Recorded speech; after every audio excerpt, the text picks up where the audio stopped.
Quantum ਭੌਤਿਕ ਵਿਗਿਆਨ ਦੇ ਕੁਆਂਟਮ ਫੀਲਡ ਥਿਊਰੀ ਭਾਗ 3 ਵਿੱਚ ਤੁਹਾਡਾ ਸਵਾਗਤ ਹੈ।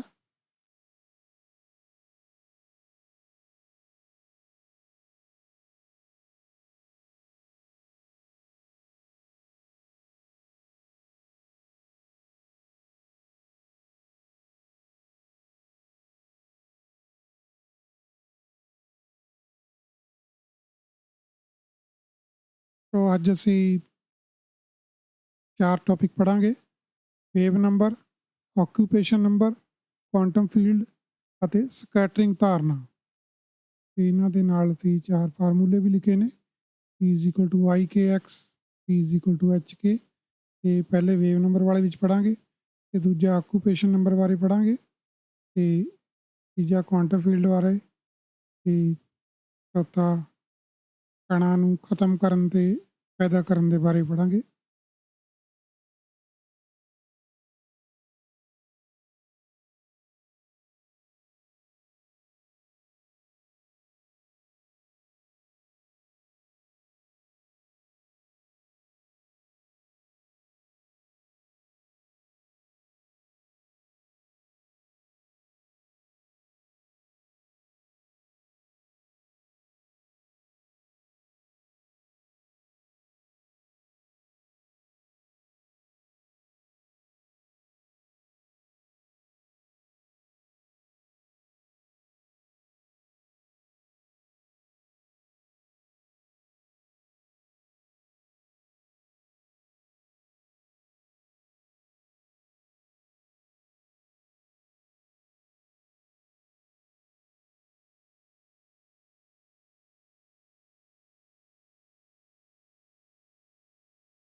ਤਾਂ ਪਿਛਲੇ ਭਾਗ ਵਿੱਚ ਅਸੀਂ ਬੁਨਿਆਦੀ ਗਣਿਤਿਕ ਔਜ਼ਾਰ ਹਾਰਮੋਨਿਕ ਔਸੀਲੇਟਰਾਂ ਬਾਰੇ ਪੜ੍ਹਿਆ ਕਿ ਕਿਵੇਂ ਕੁਆਂਟਮ ਫੀਲਡ ਰਚਣ ਦੇ ਲਈ ਕਈ ਹਾਰਮੋਨਿਕ ਔਸੀਲੇਟਰਾਂ ਨੂੰ ਇਕੱਠਾ ਸੰਗ੍ਰਹਿ ਕੀਤਾ ਜਾਂਦਾ ਹੈ।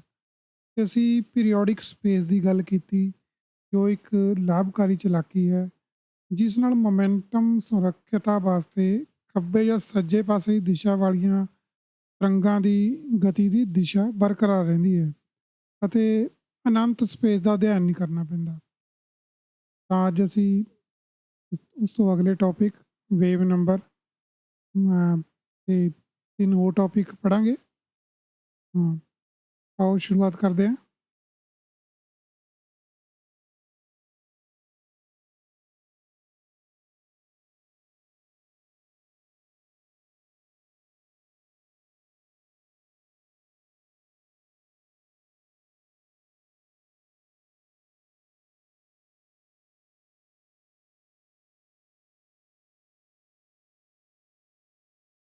ਤਾਂ ਸਾਡਾ ਪਹਿਲਾ ਟੌਪਿਕ ਹੈ ਵੇਵ ਨੰਬਰ।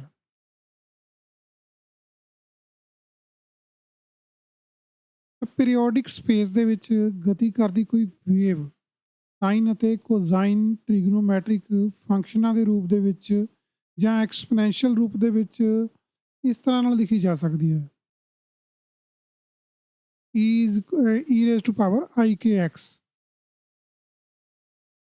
ਜਿੱਥੇ k ਦਾ ਪੋਜ਼ਿਟਿਵ ਮੁੱਲ ਖੱਬੇ ਪਾਸੇ ਨੂੰ ਜਾਂਦੀ ਤਰੰਗ ਦੇ ਮੋਮੈਂਟਮ ਨੂੰ ਦਰਸਾਉਂਦਾ ਹੈ। ਆਪਾਂ ਇਸ ਦੇ ਬਾਰੇ ਪਿਛਲੇ ਵੀਡੀਓ ਵਿੱਚ ਪੜ੍ਹਿਆ ਸੀ ਕਿ ਐਕਸਪੋਨੈਂਸ਼ੀਅਲ ਫੰਕਸ਼ਨ ਕਿਵੇਂ ਬਣਾਇਆ ਜਾਂਦਾ ਤੇ ਇੱਥੇ ਇਸ ਦੀ ਅੱਜ ਵਰਤੋਂ ਕੀਤੀ ਜਾਏਗੀ ਕਿ k ਦਾ ਜਿਹੜਾ k ਦਾ ਪੋਜ਼ਿਟਿਵ ਮੁੱਲ ਹੈ। ਅਗਰ ਇੱਥੇ k ਹੈ ਜੋ ਇੱਕ ਵੇਰੀਏਬਲ ਹੈ, ਇਸਦਾ ਪੋਜ਼ਿਟਿਵ ਮੁੱਲ ਖੱਬੇ ਪਾਸੇ ਨੂੰ ਜਾਂਦੀ ਤਰੰਗ ਦੇ ਮੋਮੈਂਟਮ ਨੂੰ ਦਰਸਾਉਂਦਾ ਹੈ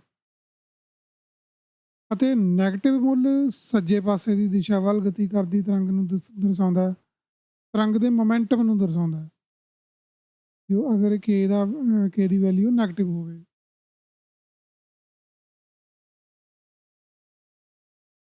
ਤਾਂ ਯਾਦ ਕਰੋ ਕਿ k ਦਾ ਮੁੱਲ ਕਿਸੇ ਪੂਰਨ ਅੰਕ ਦੇ ਗੁਣਾਂਕ ਦੇ ਰੂਪ ਵਿੱਚ ਹੀ ਹੋ ਸਕਦਾ ਹੈ ਤਾਂ ਜੋ ਤਰੰਗ ਪੀਰੀਓਡਿਕ ਸਪੇਸ ਦੀ ਪੂਰੀ ਲੰਬਾਈ L ਦਾ ਇੱਕ ਪੂਰਾ ਚੱਕਰ ਲਗਾ ਕੇ ਆਪਣੇ ਮੂਲ ਸ਼ੁਰੂਆਤੀ ਬਿੰਦੂ ਤੱਕ ਸਹੀ ਫੇਜ਼ ਵਿੱਚ ਪਰਤ ਸਕੇ। ਇਸ ਦਾ ਮਤਲਬ ਹੈ ਕਿ ਉਹੀ ਜੋ ਪਹਿਲੇ ਵਾਲਾ ਰਸਤਾ ਸੀਗਾ ਉਸੇ ਰਸਤੇ ਦੇ ਉੱਤੇ ਦੁਬਾਰਾ ਜਾ ਸਕੇ। ਦੂਜੇ ਸ਼ਬਦਾਂ ਦੇ ਵਿੱਚ ਜੇਕਰ ਤਰੰਗ ਨੇ L ਲੰਬਾਈ ਜਿੰਨਾ ਪੂਰਾ ਚੱਕਰ ਲਗਾਉਣਾ ਹੋਵੇ ਤਾਂ x is equal to l ਉਪਰੋਕਤ ਸਮੀਕਰਨ ਦੇ ਵਿੱਚ ਭਰਦੇ ਹੋਏ e e raise to power i K x ਹੈ ਜੋ ਇਸ ਦੇ ਵਿੱਚ ਅਸੀਂ x ਦੀ ਜਗ੍ਹਾ l ਭਰਾਂਗੇ x is equal to l ਤਾਂ ਸਾਨੂੰ ਇਹ ਮਿਲਣਾ ਚਾਹੀਦਾ e raise to power i K l is equal to 1। ਹੁਣ ਇੱਥੇ 1 ਕਿਉਂ ਲਿਖਿਆ ਜਾਂਦਾ ਇਸ ਦਾ ਕਾਰਨ ਹੁਣ ਸਪਸ਼ਟ ਹੋਏਗਾ ਕਿ ਜੇ ਇਹ ਇਸ ਲਈ 1 ਦੇ ਬਰਾਬਰ ਹੁੰਦਾ ਕਿਉਂਕਿ ਪੂਰੀ ਲੰਬਾਈ ਦਾ ਜਿਹੜਾ ਚੱਕਰ ਹੈ ਉਹ ਲਗਾਉਣ ਤੋਂ ਬਾਅਦ ਤਰੰਗ x ਇਜ਼ ਇਕੁਅਲ ਟੂ 0 ਵਾਲੇ ਸ਼ੁਰੂਆਤੀ ਬਿੰਦੂ ਤੇ ਪਰਤ ਆਉਂਦੀ ਹੈ ਤਾਂ ਇਹ ਫੰਕਸ਼ਨ 1 ਬਰਾਬਰ ਹੋ ਜਾਂਦਾ ਹੈ ਕਿਉਂਕਿ e raise to power i K 0 ਇੱਥੇ x ਦੀ ਜਗ੍ਹਾ 0 ਲਿਖਾਂਗੇ ਅਸੀਂ ਤਾਂ ਤਾਂ ਸਾਰੀ ਉੱਪਰਲੀ ਜਿਹੜੀ ਇਸ ਦੀ ਪਾਵਰ ਹੈ ਉਹ 0 ਹੋ ਜਾਏਗੀ ਤੇ e raise to power 0 is equal to 1 ਹੋ ਜਾਂਦਾ ਹੈ।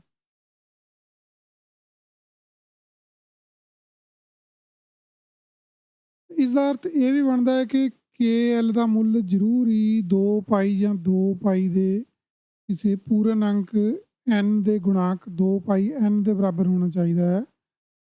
ਤਾਂ ਇੱਥੇ ਜਦੋਂ 360 ਡਿਗਰੀ ਦਾ ਪੂਰਾ ਚੱਕਰ ਜਿਸ ਨੂੰ ਆਪਾਂ 2 ਪਾਈ ਕਹਿੰਦੇ ਹਾਂ 360 ਡਿਗਰੀ ਨੂੰ ਜਦੋਂ ਪੂਰਾ ਚੱਕਰ ਲਗਾ ਦਿੰਦੀ ਹੈ ਕੋਈ ਤਰੰਗ ਤਾਂ ਜਿਹੜਾ ਪੂਰਨ ਅੰਕ n ਦੇ ਜਾਂ ਫਿਰ 2 ਪਾਈ ਨੂੰ ਜਿੰਨੇ ਮਰਜ਼ੀ ਕਿਸੇ ਅੰਕਾਂ ਨਾਲ ਗੁਣਾ ਕੀਤੀ ਜਾਵੇ ਚੱਕਰ ਜਿੰਨੇ ਮਰਜ਼ੀ ਹੋਣ ਉਸਦੇ ਸਰਕਲ ਦੇ ਉਹ ਦੁਆਰਾ ਜਿਹੜਾ ਐਂਗਲ ਆ ਉਹ ਸੇਮ ਬਣਦਾ ਕਿਉਂਕਿ e ਰੇਜ਼ ਟੂ ਪਾਵਰ ਜੋ i ਕੇ x ਵਾਲਾ ਜੋ ਫੰਕਸ਼ਨ ਹੈ ਜੋ ਉੱਤੇ ਲਿਖਿਆ ਰਹੇਗਾ ਇਹ ਸਾਈਨ ਥੀਟਾ ਤੇ ਕਾਸ ਥੀਟਾ ਦੇ ਕੰਬੀਨੇਸ਼ਨ ਨਾਲ ਬਣਦਾ ਤੇ ਉਸਦੇ ਵਿੱਚ ਜਿਹੜਾ ਥੀਟਾ ਹੈ ਉਹ 2 ਪਾਈ ਦੇ ਬਾਹਰ ਬਰਾਬਰ ਜਿਵੇਂ 10 ਡਿਗਰੀ ਦਾ ਐਂਗਲ ਆ ਉਹ 70 ਡਿਗਰੀ ਦੇ 370 ਡਿਗਰੀ ਦੇ ਬਰਾਬਰ ਹੁੰਦਾ ਤੇ ਇਵੇਂ 730 ਡਿਗਰੀ ਦੇ ਬਰਾਬਰ ਵੀ ਹੁੰਦਾ ਕਿਉਂਕਿ ਉਸ 360 ਦੋ ਵਾਰ ਉਸ ਦੇ ਵਿੱਚ ਸੇਮ ਚੱਕਰ ਲੱਗ ਕੇ ਉੱਥੇ ਸਾਰਾ ਐਂਗਲ ਘੁੰਮ ਕੇ ਵਾਪਸ ਆ ਜਾਂਦਾ ਤਾਂ ਕਿਸੇ ਪੂਰਨ ਅੰਕ n ਦੇ ਗੁਣਾਂਕ 2 ਪਾਈ n ਦੇ ਬਰਾਬਰ ਵੀ ਹੋ ਸਕਦਾ ਕਿਉਂਕਿ e raise to power i 2 pi n ਦਾ ਮੁੱਲ ਵੀ 1 ਦੇ ਬਰਾਬਰ ਹੀ ਹੋ ਸਕਦਾ ਹੈ।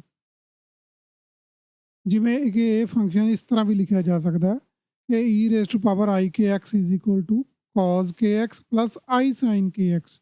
ਇਸ ਦੇ ਬਾਰੇ ਆਪਾਂ ਪਿਛਲੇ ਵੀਡੀਓ ਵਿੱਚ ਪੜ੍ਹ ਚੁੱਕੇ ਹਾਂ ਜਿਹਨਾਂ ਨੇ ਨਹੀਂ ਦੇਖਿਆ ਉਹ ਉਸ ਨੂੰ ਪਿਛਲੇ ਇਸਦੇ ਭਾਗ 2 ਨੂੰ ਭਾਗ 1 ਨੂੰ ਦੇਖ ਸਕਦੇ ਹਾਂ। ਭਾਗ 1 ਦੇ ਵਿੱਚ ਐਕਸਪੋਨੈਂਸ਼ੀਅਲ ਫੰਕਸ਼ਨ ਨੂੰ ਬਣਾਉਣ ਦੇ ਬਾਰੇ ਦੱਸਿਆ ਗਿਆ।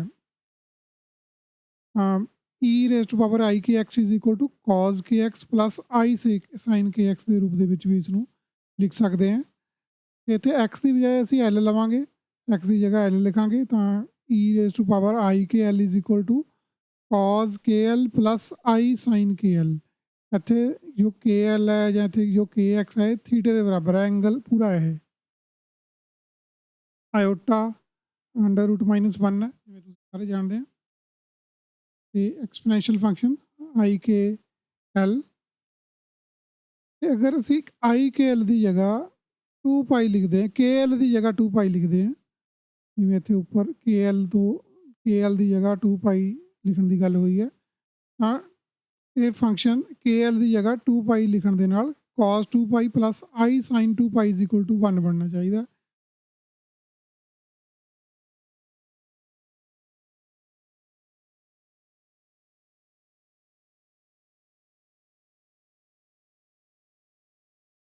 ਨਾ ਹੁਣ ਜਿਹੜਾ ਕੋਜ਼ਾਈਨ ਫੰਕਸ਼ਨ ਹੈ ਉਹ 0 ਅਤੇ 2 ਪਾਈ 0 ਤੇ 2 ਪਾਈ ਬਰਾਬਰ ਹੀ ਹੁੰਦਾ ਐਂਗਲ ਜਾਂ ਫਿਰ 2 ਪਾਈ ਦੇ ਕਿਸੇ ਹੋਰ ਪੂਰਨ ਅੰਕ ਦੀ ਗੁਣਾਂਕ ਦੇ ਲਈ ਹਮੇਸ਼ਾ 1 ਦਾ ਹੀ ਮੁੱਲ ਦਿੰਦਾ ਕਿਉਂਕਿ cos 0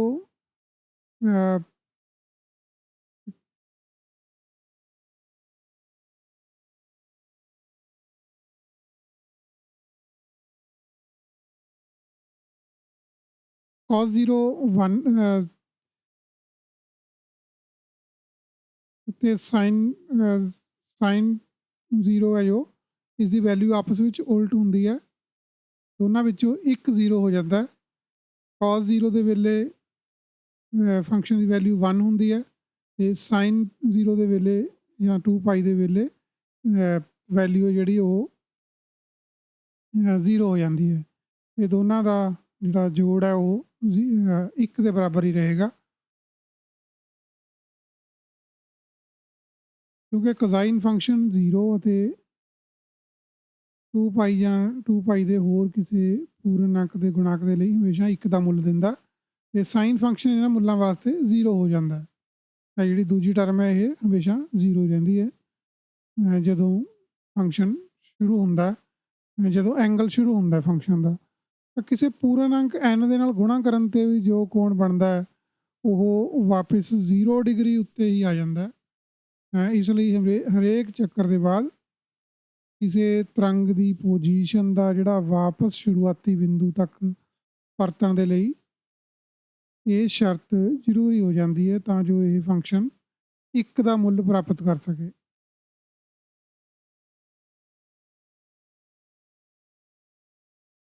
ਯਾਨੀ ਕਿ ਜਿੰਨੀ ਦੇਰ ਤੱਕ KL ਦਾ ਮੁੱਲ 2πn ਜਿੰਨਾ ਰਹਿੰਦਾ ਹੈ ਇਹ ਫੰਕਸ਼ਨ ਇੱਕ ਪੀਰੀਓਡਿਕ ਫੰਕਸ਼ਨ ਬਣਿਆ ਰਹਿੰਦਾ ਹੈ।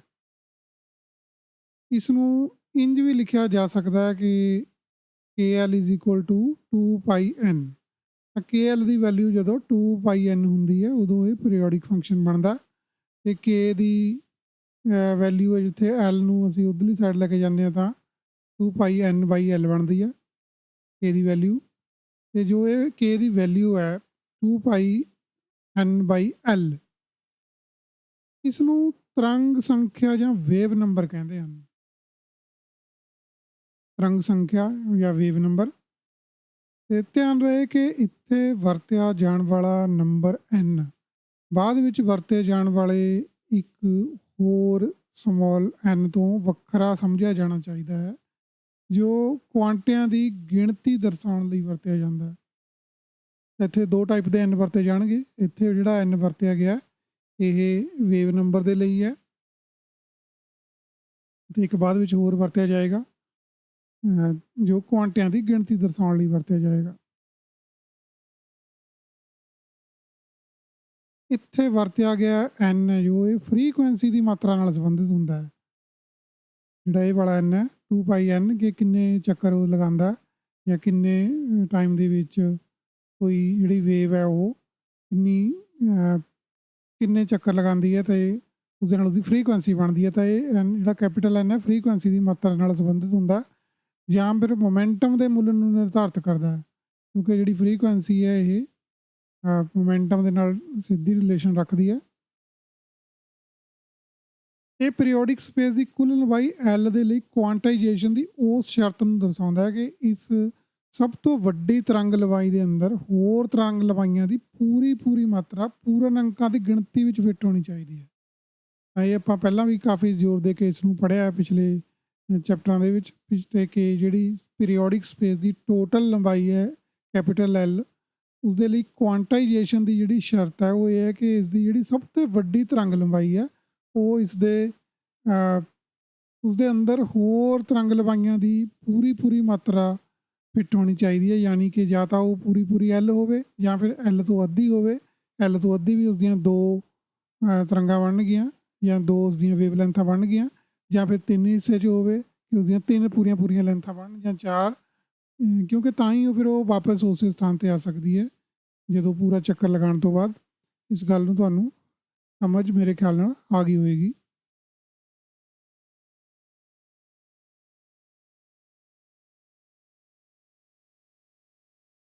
ਆਓ ਹੁਣ K ਅਤੇ ਵੇਵ ਲੈਂਥ ਲੈਮਡਾ ਦਰਮਿਆਨ ਸੰਬੰਧ 'ਤੇ ਵਿਚਾਰ ਕਰੀਏ।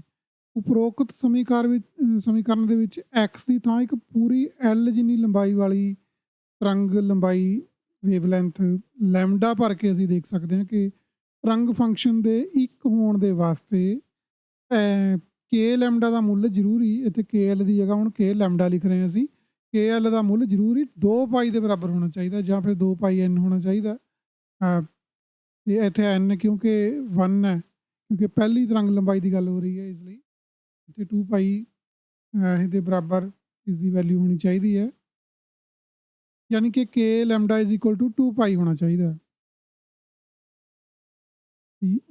ਤੇ ਇੱਥੇ K = 2π/ਲੈਮਡਾ ਹੋ ਸਕਦਾ ਕਿਉਂਕਿ ਇੱਧਰ ਲੈਮਡੇ ਨੂੰ ਇੱਧਰ ਡਿਵਾਈਡ ਕਰਦੇ ਇੱਧਰ ਵੀ ਡਿਵਾਈਡ ਕਰਨਾ ਪਏਗਾ ਜਾਂ ਫਿਰ ਲੈਮਡਾ ਹੈ ਜੋ ਲੈਮਡੇ ਨੂੰ ਅਸੀਂ ਲੈਫਟ ਸਾਈਡ ਲੈਂਦੇ ਹਾਂ ਤੇ ਇੱਧਰ K ਨੂੰ ਰਾਈਟ ਸਾਈਡ ਲੈ ਕੇ ਲੈਮਡਾ = 2π/K ਲਿਖ ਸਕਦੇ ਹਾਂ।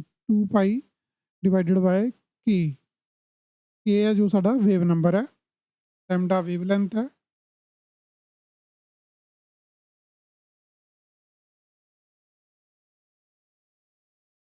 आओ हुण मोमेंटम वाली समीकरण नूं मुड़ ਤੋਂ याद करिए, जिस दा वेव लेंथ ਦੇ ਨਾਲ ਸੰਬੰਧ ਇਸ ਤਰ੍ਹਾਂ ਨਾਲ ਹੁੰਦਾ P is equal to H by lambda. ये ਆਪਾਂ ਪਹਿਲਾਂ पढ़ चुके हैं कि मोमेंटम है जो वो Planck constant divided by wavelength ਹੁੰਦਾ है।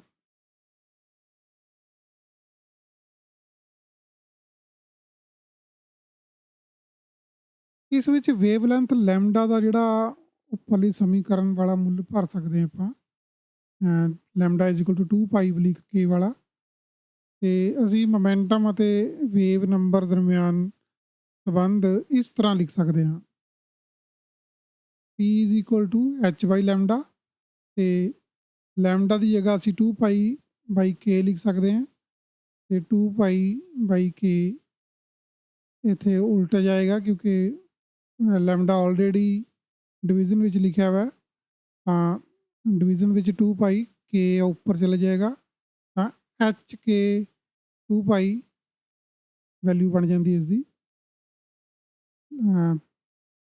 P is equal to H by lambda H के बाई 2 ਪਾਈ, ਤੇ ਜੇਕਰ ਅਸੀਂ ਹੁਣ ਐਚ ਦੀ ਜਗ੍ਹਾ ਪਲੈਂਕ ਦਾ ਘਟਾਇਆ ਹੋਇਆ ਜਿਹੜਾ ਸਥਿਰਾਂਕ ਹੈ ਕਾਂਸਟੈਂਟ ਐਚ ਬਾਰ ਇਹ ਵਰਤਦੇ ਆ, ਤਾਂ ਇਸ ਤੋਂ 2 ਪਾਈ ਜੋ ਇਸ ਤੋਂ 2 ਪਾਈ ਗੁਣਾ ਘੱਟ ਹੁੰਦਾ ਹੈ, ਤਾਂ ਇਹ ਸੁੰਦਰ ਸਮੀਕਰਨ ਬਣ ਜਾਂਦੀ ਹੈ। ਦੇਖੋ ਇੱਥੇ ਇਸ ਦੇ ਵਿੱਚ ਐਚ ਕੇ ਬਾਈ 2 ਪਾਈ ਹੈ ਜੋ, ਇਸ ਦੀ ਜਗ੍ਹਾ ਅਸੀਂ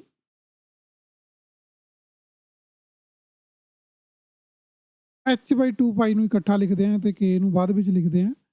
ਐਚ ਬਾਈ 2 ਪਾਈ ਹੈ ਜੋ ਪਲੈਂਕ ਦਾ ਰਿਡਿਊਸਡ ਕਾਂਸਟੈਂਟ ਬਣ ਜਾਂਦਾ, ਐਚ ਬਾਰ ਦੇ ਨਾਲ ਲਿਖਿਆ ਜਾਂਦਾ, ਦੋਨਾਂ ਐਚਾਂ ਦੇ ਵਿੱਚ ਫਰਕ ਹੈ ਥੋੜ੍ਹਾ ਜਿਹਾ 2 ਪਾਈ ਦਾ, ਇਹ ਧਿਆਨ ਰੱਖਣਾ।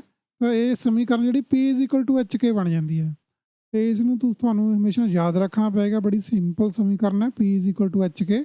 ਇਸ ਨੂੰ ਤੁਸੀਂ PhD ਦੇ ਸ਼ਬਦ ਤੋਂ ਸਮਝ ਸਕਦੇ ਆ, PhD P is equal to H, ਇੱਥੇ ਡੀ ਦੀ ਜਗ੍ਹਾ ਸਿਰਫ ਕੇ ਹੈ, P is equal to H ਕੇ।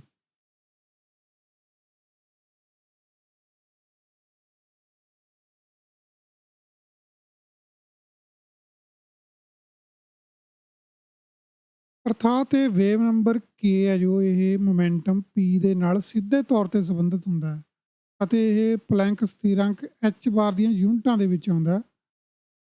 ਦੇਖੋ ਇੱਥੇ ਮੋਮੈਂਟਮ ਹੈ ਜੋ P, ਇਹ ਐਚ ਬਾਰ ਦੀਆਂ ਯੂਨਿਟਾਂ ਦੇ ਵਿੱਚ ਆਉਂਦਾ ਕਿ ਹਰੇਕ ਜਿਹੜੀ ਵੈਲਿਊ ਹੈ ਮੋਮੈਂਟਮ ਦੀ ਉਹ ਐਚ ਦੇ ਨਾਲ ਮਲਟੀਪਲਾਈ ਕੀਤੀ ਮਿਲਦੀ ਹੈ, ਯਾਨੀ ਕਿ ਐਚ ਕੇ ਦੀ ਵੈਲਿਊ ਅਗਰ 1 ਤੋਂ ਸ਼ੁਰੂ ਕਰਦੇ ਹਾਂ ਤਾਂ 1 ਐਚ ਆਏਗਾ, ਕੇ ਦੀ ਵੈਲਿਊ 2 ਨਾਲ ਸ਼ੁਰੂ ਕਰਦੇ ਹਾਂ ਤਾਂ 2 ਐਚ ਆਏਗਾ ਐਚ ਬਾਰ। ਇਹ ਐਚ ਇਸ ਨੂੰ ਕਿਹਾ ਜਾਂਦਾ ਕਿ ਜਿਹੜਾ ਮੋਮੈਂਟਮ ਹੈ ਇਸ ਤਰ੍ਹਾਂ ਨਾਲ ਕੁਆਂਟਾਈਜ਼ ਹੋ ਜਾਂਦਾ, ਤੇ ਇਹ ਪਲੈਂਕ ਸਥਿਰਾਂਕ ਐਚ ਬਾਰ ਦੀਆਂ ਯੂਨਿਟਾਂ ਦੇ ਵਿੱਚ ਆਉਂਦਾ, ਤੇ ਅਜਿਹੀ ਹਰੇਕ ਵੇਵ ਦੇ ਲਈ ਇੱਕ ਕੁਆਂਟਾ ਹੋ ਸਕਦਾ ਹੈ ਜੋ ਕਣਾਂ ਦੇ ਨਾਲ ਸੰਬੰਧਿਤ ਹੁੰਦਾ ਹੈ।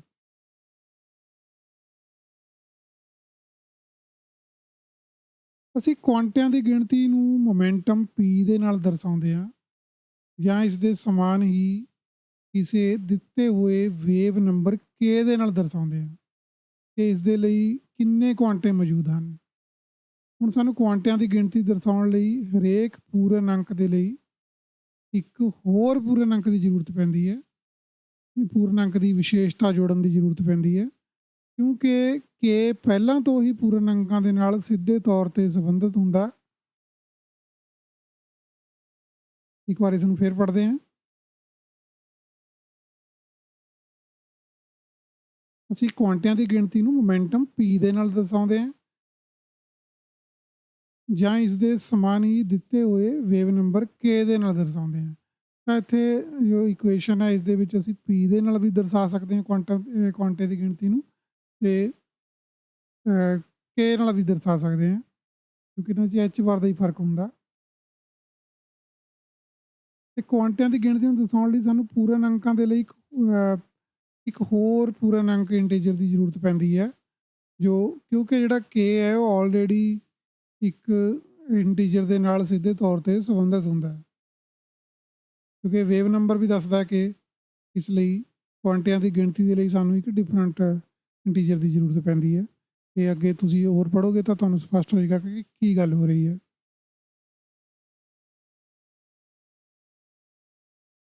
ਪੂਰਨ ਅੰਕਾਂ ਦੇ ਦੋ ਨਾਮਕਰਨਾਂ ਦੇ ਵਿੱਚੋਂ ਇੱਕ ਪੂਰਨ ਅੰਕ ਵੇਵ ਨੰਬਰ ਦਰਸਾਉਂਦਾ ਹੈ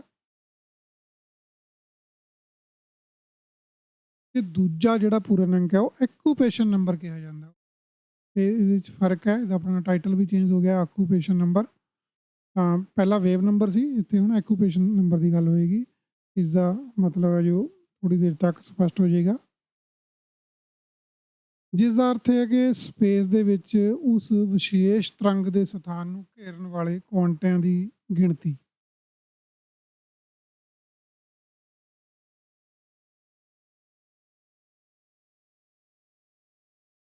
ਦੂਜੇ ਸ਼ਬਦਾਂ ਦੇ ਵਿੱਚ ਇੱਕ ਕੈਪੀਟਲ ਐਨ ਮੋਮੈਂਟਮ ਨੂੰ ਦਰਸਾਉਂਦਾ, ਜਿਹੜਾ ਵੇਵ ਸਾਡਾ ਪਹਿਲਾ ਕੇ ਸੀਗਾ, ਤੇ ਦੂਜਾ ਜਿਹੜਾ ਐਨ ਹੈ ਇਹ ਉਸ ਮੋਮੈਂਟਮ ਵਾਲੇ ਕੁਆਂਟਿਆਂ ਦੀ ਸੰਖਿਆ ਨੂੰ ਦਰਸਾਉਂਦਾ ਹੈ। ਕਿ ਇੱਕ ਉਸਦੇ ਮੋਮੈਂਟਮ ਨੂੰ ਦਰਸਾਉਂਦਾ, ਦੂਜਾ ਮੋਮੈਂਟਮ ਰੱਖਣ ਵਾਲੇ ਕਿੰਨੇ ਕੁਆਂਟੇ ਨੇ, ਕਿੰਨੇ ਪੈਕਟ ਨੇ, ਉਹਨਾਂ ਨੂੰ ਦਰਸਾਉਂਦਾ। ਤਾਂ ਜਿਸ ਨੂੰ ਅਸੀਂ ਪੰਜਾਬੀ 'ਚ ਐਕੂਪੇਸ਼ਨ ਨੰਬਰ ਦੀ ਥਾਂ ਸਥਾਨ ਸੰਖਿਆ ਵੀ ਕਹਿ ਸਕਦੇ ਹਾਂ, ਪਰ ਫਿਰ ਵੀ ਅਸੀਂ ਰਵਾਇਤੀ ਅੰਗਰੇਜ਼ੀ ਦੀ ਲੇਵਲ ਹੀ ਵਰਤਾਂਗੇ, ਐਕੂਪੇਸ਼ਨ ਨੰਬਰ ਹੀ ਕਹਾਂਗੇ ਇਸ ਨੂੰ।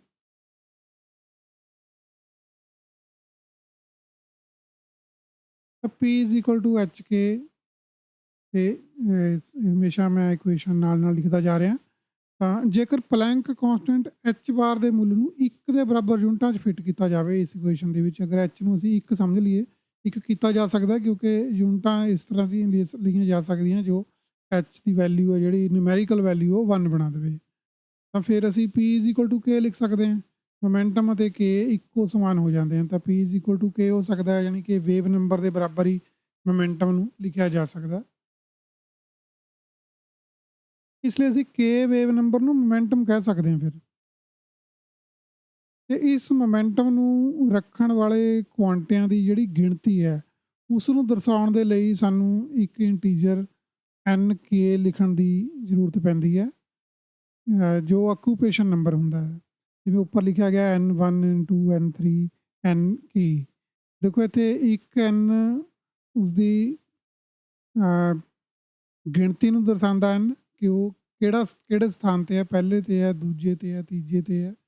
ਤੇ ਜਿਹੜਾ ਕੇ ਸੀਗਾ ਇਹ ਉਸਦੀ ਉਸਦੇ ਸਥਾਨ ਨੂੰ ਦਰਸਾਉਂਦਾ, ਤੇ ਐਨ ਉਸਦੇ ਕੇ ਦੇ ਵੇਵ ਨੰਬਰ ਨੂੰ ਦਰਸਾਉਂਦਾ ਹੈ ਕਿ ਉਹ ਕਿਸ ਲੈਵਲ ਦਾ ਮੋਮੈਂਟਮ ਰੱਖਦਾ ਹੈ। ਥੋੜਾ ਕਨਫਿਊਜ਼ਿੰਗ ਲੱਗਦਾ, ਲੇਕਿਨ ਜਦੋਂ ਅੱਗੇ ਪੜਾਂਗੇ ਹੋਰ ਸਪਸ਼ਟ ਹੋ ਜਾਏਗਾ। ਇਸ ਤੋਂ ਬਾਅਦ ਅਸੀਂ ਆਪਰੇਟਰਾਂ ਨੂੰ ਮੈਦਾਨ ਵਿੱਚ ਪੇਸ਼ ਕਰਦੇ ਹਾਂ। ਕੁਆਂਟਮ ਮਕੈਨਿਕਸ ਦੇ ਵਿੱਚ ਰੀਅਲ ਵੈਲਿਊ ਦੇਣ ਵਾਲੇ ਲੀਨੀਅਰ ਵੈਕਟਰ ਸਪੇਸ ਦੇ ਹਰਮੀਸ਼ਨ ਆਪਰੇਟਰ ਵਰਤੇ ਜਾਂਦੇ ਆ, ਜੋ ਆਬਜ਼ਰਵੇਬਲ ਵੀ ਕਹੇ ਜਾਂਦੇ ਆ, ਕਿਉਂਕਿ ਕੁਆਂਟਮ ਅਵਸਥਾਵਾਂ ਦੇ ਉੱਤੇ ਕਿਰਿਆ ਕਰਕੇ ਵਾਸਤਵਿਕ ਨਤੀਜੇ ਦਿੰਦੇ ਹਨ। ਇਹ ਮੈਂ ਉਮੀਦ ਕਰਦਾ ਤੁਸੀਂ ਕੁਆਂਟਮ ਮਕੈਨਿਕਸ ਦੇ ਕੋਰਸ ਤੋਂ ਸਾਰਾ ਪੜ੍ਹ ਚੁੱਕੇ ਹੈ ਕਿ ਕੁਆਂਟਮ ਮਕੈਨਿਕਸ ਦੇ ਵਿੱਚ ਜੋ ਰੀਅਲ ਨੰਬਰ ਦੇਣ ਵਾਲੇ ਲੀਨੀਅਰ ਵੈਕਟਰ ਸਪੇਸ ਦੇ ਹਰਮੀਸ਼ਨ ਆਪਰੇਟਰ ਦੀ ਗੱਲ ਹੁੰਦੀ ਆ, ਤੇ ਆਬਜ਼ਰਵੇਬਲ ਵੀ ਉਹਨਾਂ ਨੂੰ ਕਿਹਾ ਜਾਂਦਾ।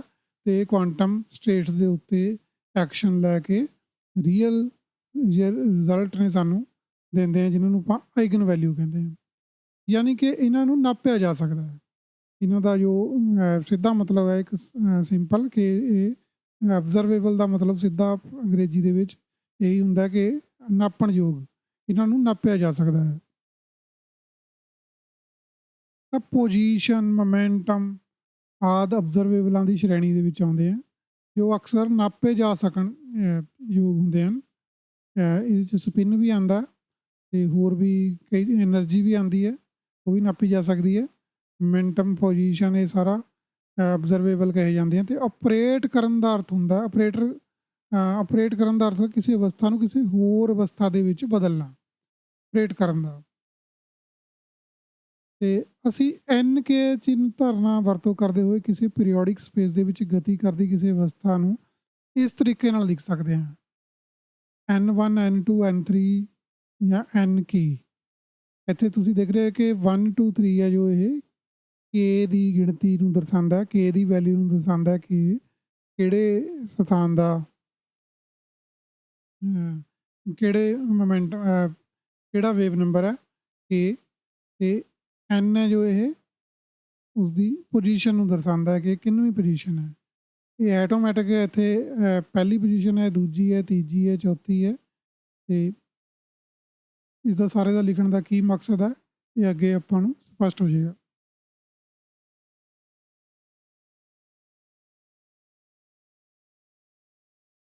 ਹੁਣ ਪਿਛਲੇ ਭਾਗਾਂ ਦੇ ਵਿੱਚ ਪੜ੍ਹੇ ਹਾਰਮੋਨਿਕ ਆਸੀਲੇਟਰ ਦੇ ਇੱਕ ਯੂਨਿਟ ਊਰਜਾ ਕੁਆਂਟਾ ਵਧਾਉਣ ਅਤੇ ਘਟਾਉਣ ਵਾਲੇ ਕ੍ਰੀਏਸ਼ਨ ਆਪਰੇਟਰ ਤੇ ਐਨੀਲੇਸ਼ਨ ਆਪਰੇਟਰ ਦੀ ਇਹਨਾਂ ਨੂੰ A ਪਲੱਸ ਤੇ A ਮਾਈਨਸ ਕਿਹਾ ਸੀ ਆਪਾਂ ਨੇ, ਉਹਨਾਂ ਨੂੰ ਯਾਦ ਕਰਦੇ ਹਾਂ ਕਿ ਇੱਥੇ ਹਰੇਕ ਮੋਮੈਂਟਮ ਦੇ ਲਈ ਇੱਕ ਵੱਖਰਾ ਸਪੈਸ਼ਲ ਆਪਰੇਟਰ ਹੁੰਦਾ।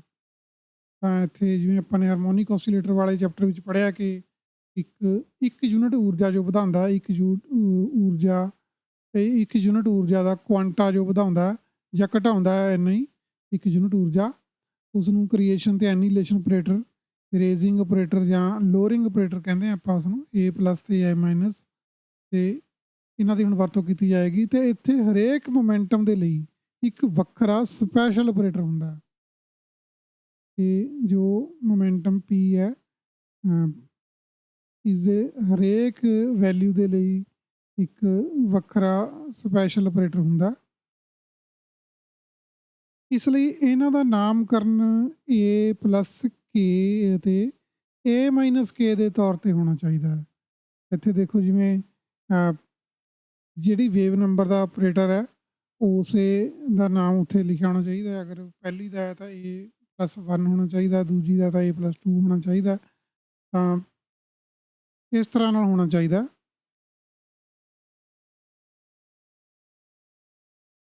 ਹੁਣ ਜਦੋਂ ਇਹ ਆਪਰੇਟਰ ਕਿਸੇ ਉਪਰੋਕਤ ਅਵਸਥਾ ਵੈਕਟਰ ਉੱਤੇ ਕਿਰਿਆ ਕਰਦੇ ਹਨ ਤਾਂ ਕੀ ਕਰਦੇ ਹਨ? ਜਿਹੜੀ ਇਹ ਵਾਲੀ ਆਪਾਂ ਅਵਸਥਾ ਉੱਪਰ ਸਭ ਤੋਂ ਉੱਤੇ ਲਿਖੀ ਗਈ ਹੈ n1 n2 n3 ਵਾਲੀ, ਇਸ ਦੇ ਉੱਤੇ ਜਦੋਂ ਇੱਦਾਂ ਦੇ ਜਿਹੜੇ ਆਪਰੇਟਰ ਹੈ ਵਧਾਉਣ ਜਾਂ ਘਟਾਉਣ ਵਾਲੇ ਜਦੋਂ ਐਕਟ ਕਰਦੇ ਆ ਜਾਂ ਆਪਰੇਟ ਕਰਦੇ ਆ ਤਾਂ ਕੀ ਕਰਦੇ ਆ?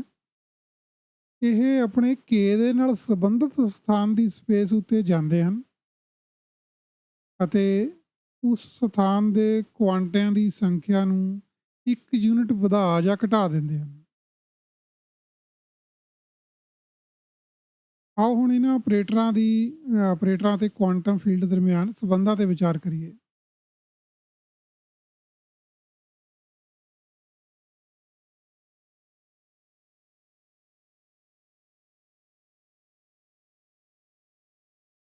ਤੇ ਧਿਆਨ ਰਹੇ ਕਿ ਇਹ ਜਦ ਅਜਿਹਾ ਕਰਦੇ ਹਨ ਜੋ ਆਪਰੇਟਰ ਨੇ ਲੋਅਰਿੰਗ ਤੇ ਰੇਜ਼ਿੰਗ ਵਾਲੇ, ਤਾਂ ਇਹ ਅਜਿਹਾ ਕਰਦੇ ਵਕਤ ਆਪਣੇ ਨਾਲ ਜੁੜੇ ਇੱਕ ਸੰਖਿਅਕ ਗੁਣਾਕ n+1 ਦਾ ਅੰਡਰ ਰੂਟ ਜਾਂ ਫਿਰ n ਦਾ ਅੰਡਰ ਰੂਟ ਇਸ ਦੇ ਨਾਲ ਗੁਣਾ ਵੀ ਕਰਦੇ ਹਨ। ਆਪਾਂ ਪਹਿਲਾਂ ਪੜ੍ਹ ਚੁੱਕੇ ਹਾਂ, ਇਸ ਨੂੰ ਵੀ ਤੁਹਾਨੂੰ ਹਮੇਸ਼ਾ ਨਾਲ ਯਾਦ ਰੱਖਣਾ ਪਏਗਾ ਕਿ ਇਹ ਇਸ ਅਵਸਥਾ ਦੇ ਜਿਸ ਦੇ ਉੱਤੇ ਵੀ ਆਪਰੇਟ ਕਰਦੇ ਹਾਂ ਉਸ ਨੂੰ ਇਸ ਤਰੀਕੇ ਨਾਲ ਮਲਟੀਪਲਾਈ ਵੀ ਕਰਦੇ ਹਾਂ ਇੱਕ ਸੰਖਿਆ ਦੇ ਨਾਲ।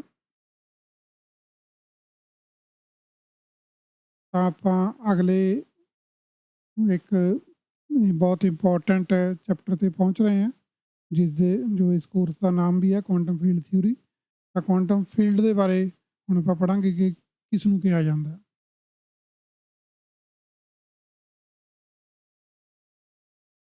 ਵੈਸੇ ਉੱਤੇ ਲਿਖੀ ਹੈ I of x is equal to sigma k A of k e raised to power ikx। Creation ਅਤੇ ਐਨੀਲੇਸ਼ਨ ਆਪਰੇਟਰ ਫੀਲਡ ਦੇ ਫੋਰੀਅਰ ਕੋਐਫੀਸ਼ੀਐਂਟ ਕੁਆਂਟਮ ਮਕੈਨੀਕਲ ਰੂਪ ਹੁੰਦੇ ਹਨ। ਇੱਕ ਲੰਬਾ ਨਾਮ ਹੈ ਫੀਲਡ ਦੇ ਫੋਰੀਅਰ ਕੋਐਫੀਸ਼ੀਐਂਟ ਕੁਆਂਟਮ ਮਕੈਨੀਕਲ ਰੂਪ। ਹਾਂ, ਇਹ ਸ਼ਬਦਾਂ ਤੋਂ ਥੋੜ੍ਹਾ ਜੋ ਅਰਥ ਹੈ ਸਪਸ਼ਟ ਨਹੀਂ ਹੋਏਗਾ। ਇਸ ਨੂੰ ਜਦੋਂ ਮੈਥਮੈਟੀਕਲੀ ਤੁਸੀਂ ਪੜ੍ਹੋਗੇ ਤਾਂ ਪਤਾ ਲੱਗੇਗਾ ਕਿ ਇਸ ਦਾ ਕੀ ਮਤਲਬ ਹੈ। ਤਾਂ ਜਿਹੜੇ ਕ੍ਰੀਏਸ਼ਨ ਤੇ ਐਨੀਲੇਸ਼ਨ ਆਪਰੇਟਰ ਇਹਨਾਂ ਬਾਰੇ ਆਪਾਂ ਪਹਿਲਾਂ ਪੜ੍ਹ ਚੁੱਕੇ ਹਾਂ ਕਿ ਕਿਸ ਤਰੀਕੇ ਨਾਲ ਇਹਨਾਂ ਦੀ ਜਿਹੜੀ ਰਚਨਾ ਹੈ ਉਹ ਹੁੰਦੀ ਹੈ ਹਾਰਮੋਨਿਕ ਆਸੀਲੇਟਰ ਦੇ ਨਾਲ। ਤਾਂ ਆਓ ਅਸੀਂ ਫੀਲਡ ਨੂੰ ਸਾਈ, ਕੈਪੀਟਲ ਗ੍ਰੀਕ ਲੈਟਰ ਸਾਈ ਇਸ ਨੂੰ ਬੋਲਿਆ ਜਾਂਦਾ ਹੈ, ਸੱਸੇ ਦੇ ਨਾਲ ਸਾਈ, ਇਸ ਚਿੰਨ੍ਹ ਦੇ ਨਾਲ ਲਿਖਦੇ ਹਾਂ ਅਸੀਂ ਫੀਲਡ ਨੂੰ। ਕੈਪੀਟਲ ਗ੍ਰੀਕ ਲੈਟਰ ਯੂਜ਼ ਕਰਦੇ ਹਾਂ, ਜਿਵੇਂ ABC ਹੁੰਦੀ ਹੈ ਆਪਣੀ ਛੋਟੀ, ਉਵੇਂ ਛੋਟੀ ਤੇ ਵੱਡੀ, ਉਵੇਂ ਗ੍ਰੀਕ ਲੈਟਰ ਵੀ ਛੋਟੇ ਤੇ ਵੱਡੇ ਹੁੰਦੇ ਆ। ਵੈਸੇ ਦੇਖਣ ਵਿੱਚ ਜ਼ਿਆਦਾ ਫਰਕ ਨਹੀਂ ਹੈ, ਫੋਂਟਾਂ ਦੇ ਵਿੱਚ ਅਗਰ ਟਾਈਪਿੰਗ ਦੇ ਵਿੱਚ ਕਈ ਵਾਰ ਸਾਈ ਵੱਡਾ ਕੈਪੀਟਲ ਸਾਈ ਤੇ ਸਮੋਲ ਗ੍ਰੀਕ ਲੈਟਰ ਸਾਈ ਹੈ ਜੋ ਇਹ ਬਰਾਬਰ ਜਿਹੇ ਦਿਖਦੇ ਆ, ਜ਼ਿਆਦਾ ਫਰਕ ਨਹੀਂ ਹੁੰਦਾ। ਥੋੜ੍ਹਾ ਇਸਦੇ ਜੋ ਇਹ ਦੋਨੋਂ ਫੰਗ ਜਿਹੇ ਚੌੜੇ ਹੁੰਦੇ ਆ, ਕੈਪੀਟਲ ਵਾਲੇ ਦੇ ਤੇ ਸਮੋਲ ਵਾਲੇ ਦੇ ਥੋੜ੍ਹੇ ਤੰਗ ਹੁੰਦੇ ਆ। ਤੇ ਇਹ ਫੀਲਡ ਪੋਜੀਸ਼ਨ ਫੀਲਡ ਦੀ ਐਕਸ ਪੋਜੀਸ਼ਨ ਦਾ ਇੱਕ ਫੰਕਸ਼ਨ ਹੁੰਦੀ ਹੈ। ਇਹ ਫੀਲਡ ਆ ਜਿਹੜੀ ਐਕਸ ਪੋਜੀਸ਼ਨ ਦਾ ਇੱਕ ਫੰਕਸ਼ਨ ਹੁੰਦੀ ਹੈ, ਜਿਸ ਨੂੰ ਸਾਈ ਆਫ ਐਕਸ ਲਿਖਿਆ ਜਾਂਦਾ ਹੈ। ਜਿਹੜੀ ਫੀਲਡ ਹੈ ਇਹ ਪੋਜੀਸ਼ਨ ਦਾ ਫੰਕਸ਼ਨ ਹੁੰਦੀ ਹੈ, ਧਿਆਨ ਰੱਖਣਾ। ਮੋਮੈਂਟਮ ਦਾ ਫੰਕਸ਼ਨ ਵੀ ਹੁੰਦੀ ਹੈ, ਉਹ ਇੱਕ ਦੂਜੇ ਦੇ ਫੋਰੀਅਰ ਟਰਾਂਸਫਾਰਮਰ ਹੁੰਦੇ ਨੇ। ਇਸਦੇ ਬਾਰੇ ਆਪਾਂ ਕੁਆਂਟਮ ਮਕੈਨਿਕਸ ਦੇ ਕੋਰਸ ਵਿੱਚ ਪੜ੍ਹ ਚੁੱਕੇ ਹਾਂ ਤੇ ਇਸ ਨੂੰ ਸਾਈ ਆਫ ਐਕਸ ਪੜ੍ਹਿਆ ਜਾਂਦਾ ਹੈ। ਇਸ ਨੂੰ ਮੋਮੈਂਟਮ ਕੇ ਦੀਆਂ ਮਨਜ਼ੂਰਸ਼ੁਦਾ ਮਾਤਰਾਵਾਂ ਉੱਪਰ ਇੱਕ ਅਨੰਤ ਜੋੜ ਦੇ ਤੌਰ ਤੇ ਮੋਮੈਂਟਮ ਦੇ ਗੁਣਾਂਕ ਐਲਫਾ ਦੇ ਸਮੇਤ ਤਰੰਗ ਫੰਕਸ਼ਨ ਦੇ ਗੁਣਨਫਲ ਨਾਲ ਇਸ ਤਰ੍ਹਾਂ ਨਾਲ ਪ੍ਰਸਤੁਤ ਕੀਤਾ ਜਾਂਦਾ ਹੈ ਇਸ ਕੁਆਂਟਮ ਫੀਲਡ ਨੂੰ। ਤੇ ਇਸ ਤੋਂ ਪਹਿਲਾਂ ਕਿ ਆਪਾਂ ਇਸ ਨੂੰ ਅੱਗੇ ਲਿਖੀਏ ਤਾਂ ਇਸ ਨੂੰ ਇੱਕ ਵਾਰ ਫੇਰ ਪੜ੍ਹਦੇ ਹਾਂ। ਮੋਮੈਂਟਮ ਕੀ, ਕਿਉਂਕਿ ਆਪਾਂ ਹੁਣ ਇਹ ਸਾਬਿਤ ਕੀਤਾ ਹੈ ਕਿ ਅਗਰ ਐਚ ਦੀ ਵੈਲਿਊ, ਐਚ ਬਾਰ ਦੀ ਵੈਲਿਊ ਆਪਾਂ 1 ਸੈੱਟ ਕਰਦੇ ਹਾਂ ਇਕੁਏਸ਼ਨ ਦੇ ਵਿੱਚ, ਤਾਂ P = HK ਹੈ ਜੋ P = ਕੀ ਬਣੇਗਾ, P ਹੈ ਜੋ ਮੋਮੈਂਟਮ ਹੈ। ਤਾਂ ਮੋਮੈਂਟਮ ਕੇ ਦੀਆਂ ਮਨਜ਼ੂਰਸ਼ੁਦਾ ਮਾਤਰਾਵਾਂ ਦਾ ਮਤਲਬ ਹੈ ਕਿ ਜੋ ਉਸਦੀ ਉਹ ਮਾਤਰਾਵਾਂ ਜੋ ਪਲੈਂਕ ਕਾਂਸਟੈਂਟ ਨਾਲ ਮਲਟੀਪਲਾਈਡ ਨੇ, ਉਹਦੀਆਂ ਤੇ ਉਸਦੇ ਇੱਕ ਇੰਟੀਜ਼ਰ ਦੇ ਨਾਲ ਮਲਟੀਪਲਾਈਡ ਨੇ, ਉਹੀ ਮਨਜ਼ੂਰਸ਼ੁਦਾ ਮਾਤਰਾਵਾਂ ਨੇ। ਤੇ ਮੋਮੈਂਟਮ ਕੇ ਦੀਆਂ ਮਨਜ਼ੂਰਸ਼ੁਦਾ ਮਾਤਰਾਵਾਂ ਦੇ ਉੱਪਰ ਇੱਕ ਅਨੰਤ ਜੋੜ, ਇਨਫਿਨਿਟ ਸਮ ਹੈ ਇੱਥੇ ਜੋੜ ਦੇ ਤੌਰ ਤੇ ਮੋਮੈਂਟਮ ਦੇ ਗੁਣਾਂਕ ਐਲਫਾ ਸਮੇਤ। ਤਾਂ ਮੋਮੈਂਟਮ ਦਾ ਜੋ ਗੁਣਾਂਕ ਐਲਫਾ ਹੈ ਉਸਦੇ ਸਮੇਤ ਤਰੰਗ ਫੰਕਸ਼ਨ ਦੇ ਗੁਣਨਫਲ ਨਾਲ, ਜੋ ਵੇਵ ਫੰਕਸ਼ਨ ਹੈ ਸਾਈ, ਉਸਦੇ ਗੁਣਨਫਲ ਦੇ ਨਾਲ ਇਸ ਤਰੀਕੇ ਨਾਲ ਪ੍ਰਸਤੁਤ ਕੀਤਾ ਜਾਂਦਾ। ਵੈਸੇ ਉੱਪਰ ਆਲਰੇਡੀ ਲਿਖਿਆ ਵਾ, ਇਹ ਸੇਮ ਚੀਜ਼ ਦੁਬਾਰਾ ਥੋੜ੍ਹੀ ਵੱਡੀ ਕਰਕੇ ਲਿਖਤੀ ਹੈ ਮੈਂ ਇੱਥੇ। ਇਸ ਦਾ ਜੋ ਇਹ ਸ਼ਬਦਾਂ ਦੇ ਵਿੱਚ ਇਸ ਨੂੰ ਬੋਲਿਆ ਸਾਰਾ, ਇਸਦਾ ਇਹ ਮਤਲਬ ਹੈ ਕਿ sum over k alpha of k e⁻⁴ IKX, e⁻⁴ IKX ਹੈ ਜੋ ਇਹ ਆਪਣਾ ਵੇਵ ਫੰਕਸ਼ਨ ਹੈ। ਪਹਿਲਾਂ ਦੇਖੋ ਆਪਾਂ ਸਾਈ ਆਫ ਐਕਸ ਵੇਵ ਫੰਕਸ਼ਨ ਦੇ ਰੂਪ ਦੇ ਵਿੱਚ ਵੀ ਪੜ੍ਹ ਚੁੱਕੇ ਹਾਂ, ਲੇਕਿਨ ਇੱਥੇ ਫੀਲਡ ਹੈ। ਵੇਵ ਫੰਕਸ਼ਨ ਸਮੋਲ ਸਾਈ ਦੇ ਨਾਲ ਲਿਖਿਆ ਜਾਂਦਾ ਤੇ ਇਹ ਜਿਹੜਾ ਫੀਲਡ ਫੰਕਸ਼ਨ ਹੈ ਇਹ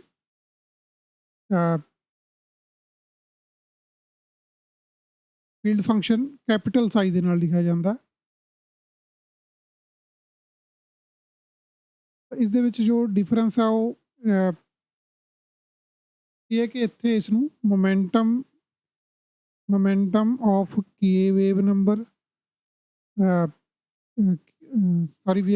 ਆਟੋਮੈਟਿਕਲੀ ਮੋਮੈਂਟਮ ਪ੍ਰਸਤੁਤ ਕਰਦਾ। ਐਲਫਾ ਜੋ ਇਸਦਾ ਮਲਟੀਪਲ ਹੈ, ਗੁਣਾਂਕ ਹੈ, ਕੋਐਫੀਸ਼ੀਐਂਟ ਹੈ, ਕੋਐਫੀਸ਼ੀਐਂਟ ਆਫ ਕੇ, ਮਤਲਬ ਇੱਥੇ ਇਸਦਾ ਇੱਕ ਮਤਲਬ ਹੈ ਕਿ ਕੁਆਂਟਿਆਂ ਦੀ ਗਿਣਤੀ, ਕਿ ਕੇ ਮੋਮੈਂਟਮ ਰੱਖਣ ਵਾਲੇ ਕਿੰਨੇ ਕਣ ਨੇ, ਤਾਂ ਉਹਨਾਂ ਦੀ ਕਣਾਂ ਦੀ ਜੋ ਗਿਣਤੀ ਹੈ ਉਸ ਨੂੰ ਗੁਣਾਂਕ ਐਲਫਾ ਦੇ ਨਾਲ ਦਰਸਾਇਆ ਜਾਂਦਾ। ਤੇ e⁻⁴ IX ਬਾਰੇ ਆਪਾਂ ਪੜ੍ਹ ਚੁੱਕੇ, ਐਕਸਪੋਨੈਂਸ਼ੀਅਲ ਫੰਕਸ਼ਨ ਹੈ ਪੋਜੀਸ਼ਨ ਦਾ ਐਕਸ ਦਾ, ਤੇ ਕੇ ਇੱਥੇ ਇਹ ਵੇਵ ਨੰਬਰ ਹੈ ਤੇ ਉਸੇ ਦਾ ਫੰਕਸ਼ਨ ਹੈ ਇਹ ਆਇਓਟਾ √-1 ਹੈ। e⁻⁴ IOTA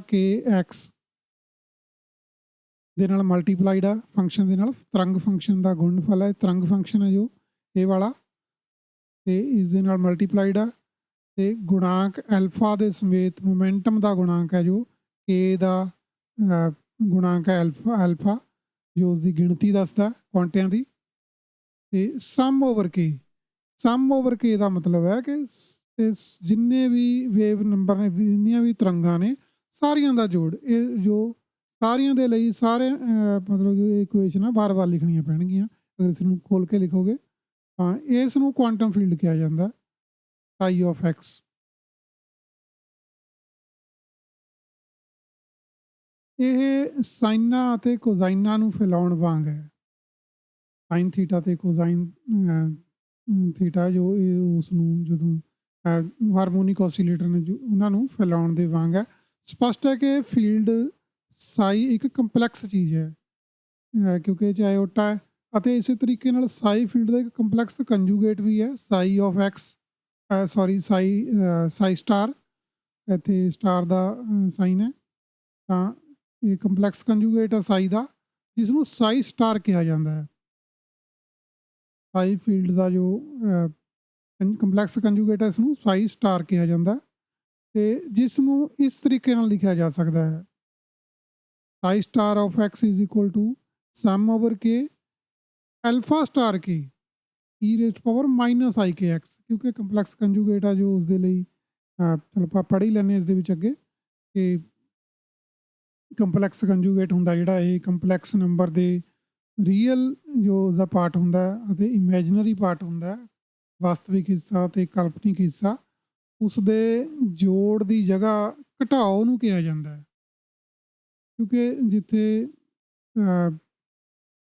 ਕੰਪਲੈਕਸ ਕੰਜੂਗੇਟ ਕਰਦੇ ਹਾਂ ਅਸੀਂ, ਤਾਂ ਉੱਥੇ ਆਇਓਟਾ ਦਾ ਫੰਕਸ਼ਨ ਆ ਜਿਹੜਾ ਉਲਟਾ ਸਕਦੇ ਹਾਂ, ਉਲਟਾ ਦਿੰਦੇ ਹਾਂ, ਤਾਂ ਉਸਦਾ ਜਿਹੜਾ ਆਇਓਟਾ ਦਾ ਸਾਈਨ ਹੈ ਉਸ ਨੂੰ ਉਲਟਾ ਦਿੰਦੇ, ਜਿਸ ਦੇ ਲਈ ਕਾਲਪਨਿਕ ਹਿੱਸੇ ਦੀ ਜਿਹੜੀ ਪਛਾਣ ਹੈ ਉਸ ਨੂੰ ਆਇਓਟਾ ਆਈ ਦੇ ਅੱਗੇ ਲੱਗਿਆ ਚਿੰਨ੍ਹ ਉਲਟਾ ਦਿੱਤਾ ਜਾਂਦਾ।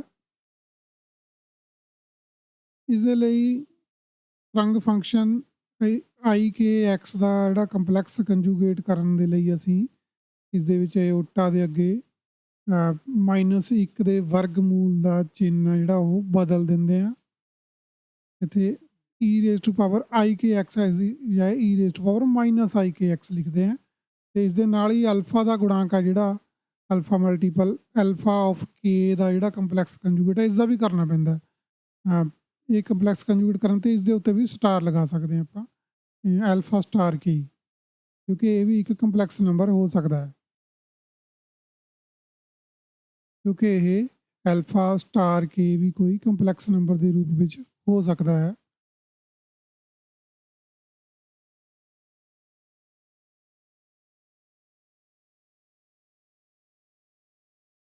ਇਸ ਤਰ੍ਹਾਂ ਨਾਲ ਤਰੰਗ ਦੇ ਕਲਾਸੀਕਲ ਰੂਪ ਨੂੰ ਫੋਰੀਅਰ ਐਨਾਲਿਸਿਸ ਦੇ ਰੂਪ ਦੇ ਵਿੱਚ ਦਰਸਾਇਆ ਜਾਂਦਾ ਹੈ।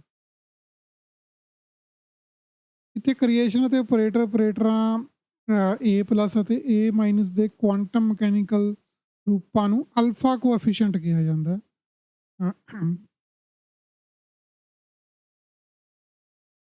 ਤੇ ਕੁਆਂਟਮ ਮਕੈਨੀਕਲ ਰੂਪਾਂ ਨੂੰ ਅਲਫਾ ਕੋਐਫੀਸ਼ੀਐਂਟ ਕਿਹਾ ਜਾਂਦਾ। ਇਹ ਕ੍ਰੀਏਸ਼ਨ ਤੇ ਐਨੀਲੇਸ਼ਨ ਆਪਰੇਟਰ ਨੇ ਜੋ ਏ ਪਲੱਸ ਤੇ ਏ ਮਾਈਨਸ,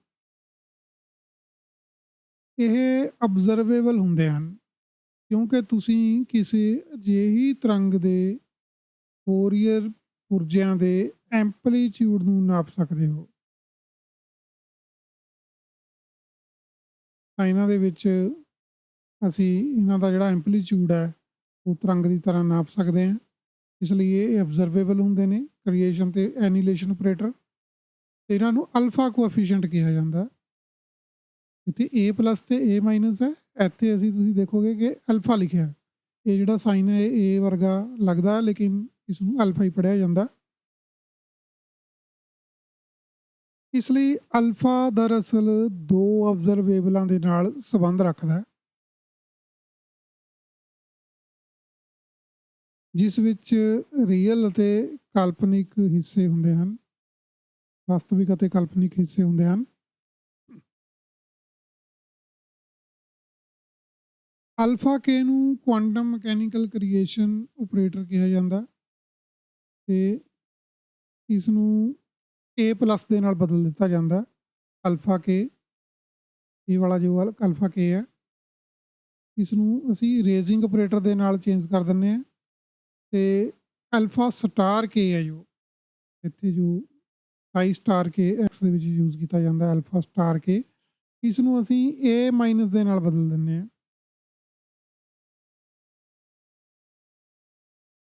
ਯਾਨੀ ਕਿ ਕੇ ਦੀ ਜਗ੍ਹਾ ਪੂਰਾ ਏ ਮਾਈਨਸ ਲਿਖ ਕੇ ਕੰਮ ਚੱਲ ਜਾਏਗਾ। ਜੋ ਆਪਸ ਵਿੱਚ ਇੱਕ ਦੂਜੇ ਦੇ ਕੰਪਲੈਕਸ ਕੰਜੂਗੇਟ ਹੀ ਹੁੰਦੇ ਹਨ। ਇਹ ਦੋਨੋਂ ਆਪਸ ਵਿੱਚ ਕੰਪਲੈਕਸ ਕੰਜੂਗੇਟ ਹੀ ਹੁੰਦੇ ਨੇ, ਜਿਵੇਂ ਆਪਾਂ ਪਹਿਲਾਂ ਪੜ੍ਹ ਚੁੱਕੇ ਇਹਨਾਂ ਨੂੰ, ਰੇਜ਼ਿੰਗ ਆਪਰੇਟਰ ਤੇ ਲੋਅਰਿੰਗ ਆਪਰੇਟਰ। ਇਸ ਲਈ ਗਣਿਤਿਕ ਚਿੰਨ੍ਹਾਂ ਦੇ ਰੂਪ ਦੇ ਵਿੱਚ ਲਿਖਦੇ ਹੋਏ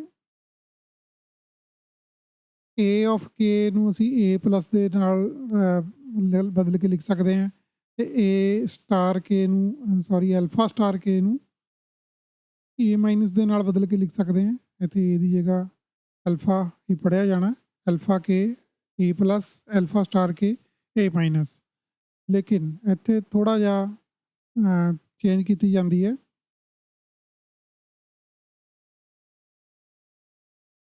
ਦੋਨਾਂ ਨੂੰ ਉੱਤੇ ਲਿਖਿਆ ਕਿ ਇਹਨਾਂ ਨੂੰ ਅਸੀਂ ਬਰਾਬਰ ਦੇ ਚਿੰਨ੍ਹ ਨਾਲ ਇਸ ਲਈ ਨਹੀਂ ਦਰਸਾਉਂਦੇ ਕਿਉਂਕਿ ਕ੍ਰੀਏਸ਼ਨ ਆਪਰੇਟਰ ਕੁਆਂਟਮ ਮਕੈਨੀਕਲ ਅਨਿਰੰਤਰ ਆਪਰੇਟਰ ਹੁੰਦੇ ਹਨ। ਇਹ ਡਿਸਕ੍ਰੀਟ ਆਪਰੇਟਰ ਹੁੰਦੇ ਹਨ ਛੜੱਪਿਆਂ ਵਾਲੇ, ਤੇ ਜਿਹੜੇ ਅਲਫਾ ਗੁਣਾਂਕ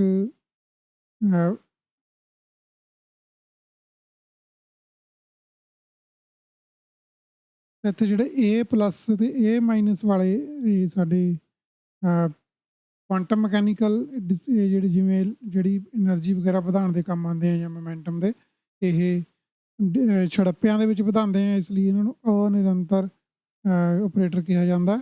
ਇਹ ਕੰਟੀਨਿਊਸਲੀ ਐਕਟ ਨਹੀਂ ਕਰਦੇ, ਸਟੈਪ ਬਾਈ ਸਟੈਪ ਐਕਟ ਕਰਦੇ ਆ। ਤੇ ਜਿਹੜੇ ਅਲਫਾ ਗੁਣਾਂਕ ਨੇ ਜੋ ਅਸੀਂ ਏ ਆਫ ਕੇ ਯੂਜ਼ ਕੀਤੇ ਆ, ਇਹ ਕਲਾਸੀਕਲ ਨਿਰੰਤਰ ਵੇਰੀਏਬਲ ਹੁੰਦੇ ਹਨ। ਕੰਟੀਨਿਊਸ ਵੇਰੀਏਬਲ ਮਤਲਬ ਅਸਥਿਰਾਂਕ। ਤਾਂ ਇਹ ਕਲਾਸੀਕਲ ਵੇਰੀਏਬਲ ਨੇ ਤੇ ਇਹ ਕੁਆਂਟਮ ਆਪਰੇਟਰ ਨੇ, ਇਸ ਲਈ ਇਹਨਾਂ ਨੂੰ ਸਿਰਫ ਬਰਾਬਰ ਦੇ ਚਿੰਨ੍ਹ ਨਾਲੋਂ ਥੋੜ੍ਹਾ ਅਪਰੋਕਸੀਮੇਟਲੀ ਬਰਾਬਰ ਲਿਖਿਆ ਗਿਆ। ਇਸ ਲਈ ਇਹਨਾਂ ਨੂੰ ਸਿਰਫ ਕੁਆਂਟਮ ਮਕੈਨੀਕਲ ਰੂਪਾਂ ਦੇ ਨਾਲ ਬਦਲਿਆ ਹੀ ਜਾਂਦਾ ਹੈ, ਪਰ ਉਹਨਾਂ ਦੇ ਬਰਾਬਰ ਨਹੀਂ ਲਿਖਣਾ ਚਾਹੀਦਾ।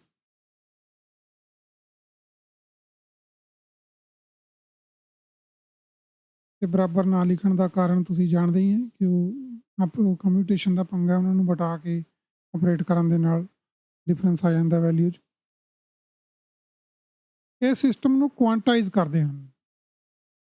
ਇੱਥੇ ਅਸੀਂ ਅਲਫਾ ਨੂੰ ਕ੍ਰੀਏਸ਼ਨ ਆਪਰੇਟਰ ਸਾਹਮਣੇ ਲਿਖਿਆ ਹੈ ਅਤੇ ਅਲਫਾ ਸਟਾਰ ਨੂੰ ਐਨੀਲੇਸ਼ਨ ਆਪਰੇਟਰ ਦੇ ਸਾਹਮਣੇ ਲਿਖਿਆ ਹੈ। ਇੱਥੇ ਜਿਵੇਂ ਤੁਸੀਂ ਦੇਖ ਸਕਦੇ ਹੋ ਕਿ ਇੱਥੇ ਅਸੀਂ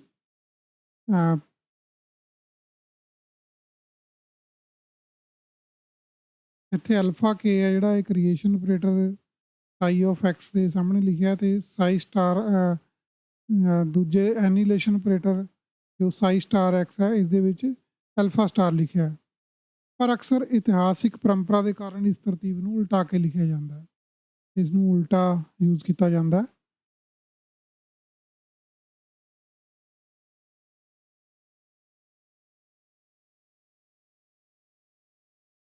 ਕਿਉਂਕਿ ਇਹ ਆਪਸ ਵਿੱਚ ਕੰਪਲੈਕਸ ਕੰਜੂਗੇਟ ਹੁੰਦੇ ਆ, ਤਾਂ ਕਰਕੇ ਇਹਨਾਂ ਨੂੰ ਬਦਲ ਕੇ ਵੀ ਲਿਖਿਆ ਜਾ ਸਕਦਾ, ਕੋਈ ਫਰਕ ਨਹੀਂ ਪੈਂਦਾ। ਜਿਸ ਨੂੰ ਬਦਲਣ ਦੀ ਸਾਨੂੰ ਸੁਤੰਤਰਤਾ ਤਾਂ ਹੈ, ਪਰ ਅਸੀਂ ਫਿਰ ਵੀ ਪਾਰੰਪਰਿਕ ਤਰਤੀਬ ਮੁਤਾਬਕ ਹੀ ਇਸ ਸਮਾਨਤਾ ਨੂੰ ਲਿਖਾਂਗੇ।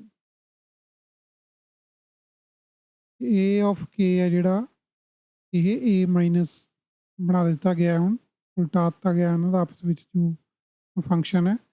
ਤੇ ਏ ਸਟਾਰ ਕੇ ਹੈ ਜਿਹੜਾ, ਉਹ ਏ ਪਲੱਸ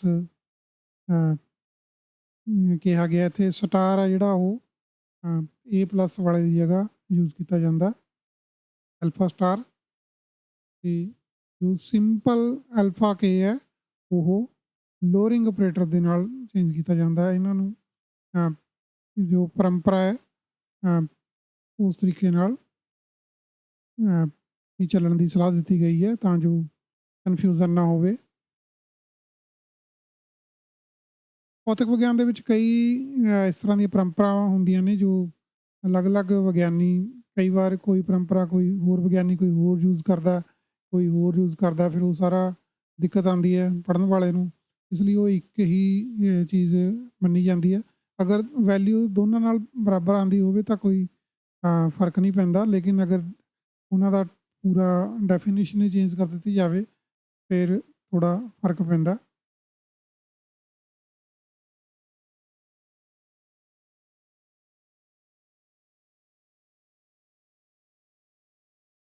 ਹੁਣ ਕਲਾਸੀਕਲ ਫੀਲਡ ਤੋਂ ਕੁਆਂਟਮ ਫੀਲਡ ਬਣਾਉਣ ਦੇ ਵਾਸਤੇ ਸਧਾਰਨ ਤੌਰ 'ਤੇ ਅਲਫਾ ਅਤੇ ਐਲਫਾ ਸਟਾਰ ਨੂੰ ਇਹਨਾਂ ਕੁਆਂਟਮ ਮਕੈਨੀਕਲ ਕ੍ਰੀਏਸ਼ਨ ਅਤੇ ਐਨੀਲੇਸ਼ਨ ਆਪਰੇਟਰਾਂ ਦੇ ਨਾਲ ਬਦਲ ਦੇਣਾ ਹੁੰਦਾ ਹੈ।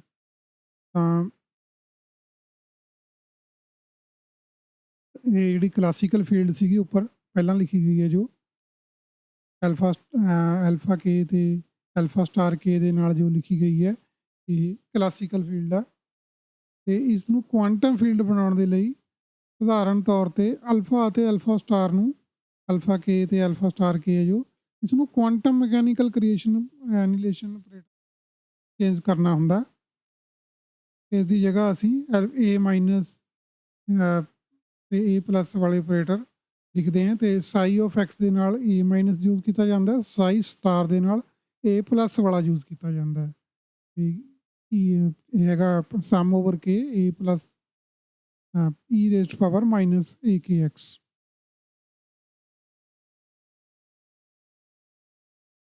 ਅਤੇ ਉੱਪਰ ਵੀ ਮੈਂ ਚੇਂਜ ਕਰਤਾ, ਏ ਮਾਈਨਸ ਇਹਦੇ ਨਾਲ ਆ ਗਿਆ, ਅਤੇ ਇਹ ਹੁਣ ਕੁਆਂਟਮ ਮਕੈਨੀਕਲ ਫੀਲਡ ਬਣ ਗਈ ਹੈ, ਕੁਆਂਟਮ ਫੀਲਡ। ਅਤੇ ਸਾਨੂੰ ਇਹ ਸਾਬਤ ਕਰਨ ਦੀ ਜ਼ਰੂਰਤ ਹੈ ਕਿ ਕਿਸੇ ਢੁਕਵੀਂ ਹੱਦ ਦੇ ਉੱਤੇ ਕਲਾਸੀਕਲ ਐਲਫਾ ਅਤੇ ਐਲਫਾ ਸਟਾਰ ਜ਼ਰੂਰ ਹੀ ਕੁਆਂਟਮ ਮਕੈਨੀਕਲ ਕ੍ਰੀਏਸ਼ਨ ਅਤੇ ਐਨੀਲੇਸ਼ਨ ਆਪਰੇਟਰਾਂ ਦੇ ਵਾਂਗ ਵਰਤਾਓ ਕਰਦੇ ਹਨ। ਇਹ ਇੱਕ ਬੜਾ ਇੰਪੋਰਟੈਂਟ ਇਹ ਗੱਲ ਹੈ ਕਿ ਸਾਨੂੰ ਇਹ ਸਾਬਤ ਕਰਨ ਦੀ ਜ਼ਰੂਰਤ ਹੈ ਕਿ ਕਿਸੇ ਖਾਸ ਸੂਟੇਬਲ ਲਿਮਿਟ ਦੇ ਉੱਤੇ ਕਲਾਸੀਕਲ ਐਲਫਾ ਅਤੇ ਐਲਫਾ ਸਟਾਰ ਜੋ ਸਾਡੇ ਕੁਆਂਟਿਆਂ ਦੀ ਗਿਣਤੀ ਵਾਲੇ ਜੋ ਐਲਫਾ ਜੋ ਇੱਥੇ ਪਹਿਲਾਂ ਲਿਖੇ ਗਏ ਸੀ, ਅਤੇ ਇਹ ਜ਼ਰੂਰੀ ਕੁਆਂਟਮ ਮਕੈਨੀਕਲ ਕ੍ਰੀਏਸ਼ਨ ਅਤੇ ਐਨੀਲੇਸ਼ਨ ਆਪਰੇਟਰ ਜੋ ਏ ਮਾਈਨਸ ਅਤੇ ਏ ਪਲੱਸ ਨੇ, ਇਹਨਾਂ ਦੇ ਵਾਂਗ ਵਰਤਾਓ ਕਰਦੇ ਹਨ। ਤਾਂ ਇਹ ਸਾਬਤ ਕਰਨ ਦੀ ਸਾਨੂੰ ਜ਼ਰੂਰਤ ਹੈ। ਯਾਨੀ ਕਿ ਇੱਥੇ ਲਿਖੀ ਗਈ ਕੁਆਂਟਮ ਫੀਲਡ ਦੀ ਪਰਿਭਾਸ਼ਾ ਦੇ ਵਿੱਚ ਇਹ ਕਲਾਸੀਕਲ ਫੀਲਡਾਂ ਦੇ ਫੋਰੀਅਰ ਗੁਣਾਂਕਾਂ ਦੇ ਵਾਂਗ ਕਿਉਂ ਕੰਮ ਕਰਦੇ ਹਨ, ਇਹ ਸਾਨੂੰ ਸਾਬਤ ਕਰਨ ਦੀ ਜ਼ਰੂਰਤ ਹੈ। ਇਸ ਦੇ ਲਈ ਸਾਨੂੰ ਕੁਆਂਟਮ ਫੀਲਡ ਡਾਇਨਾਮਿਕਸ ਬਾਰੇ ਕੁਝ ਹੋਰ ਵੀ ਜਾਣਨਾ ਪਏਗਾ।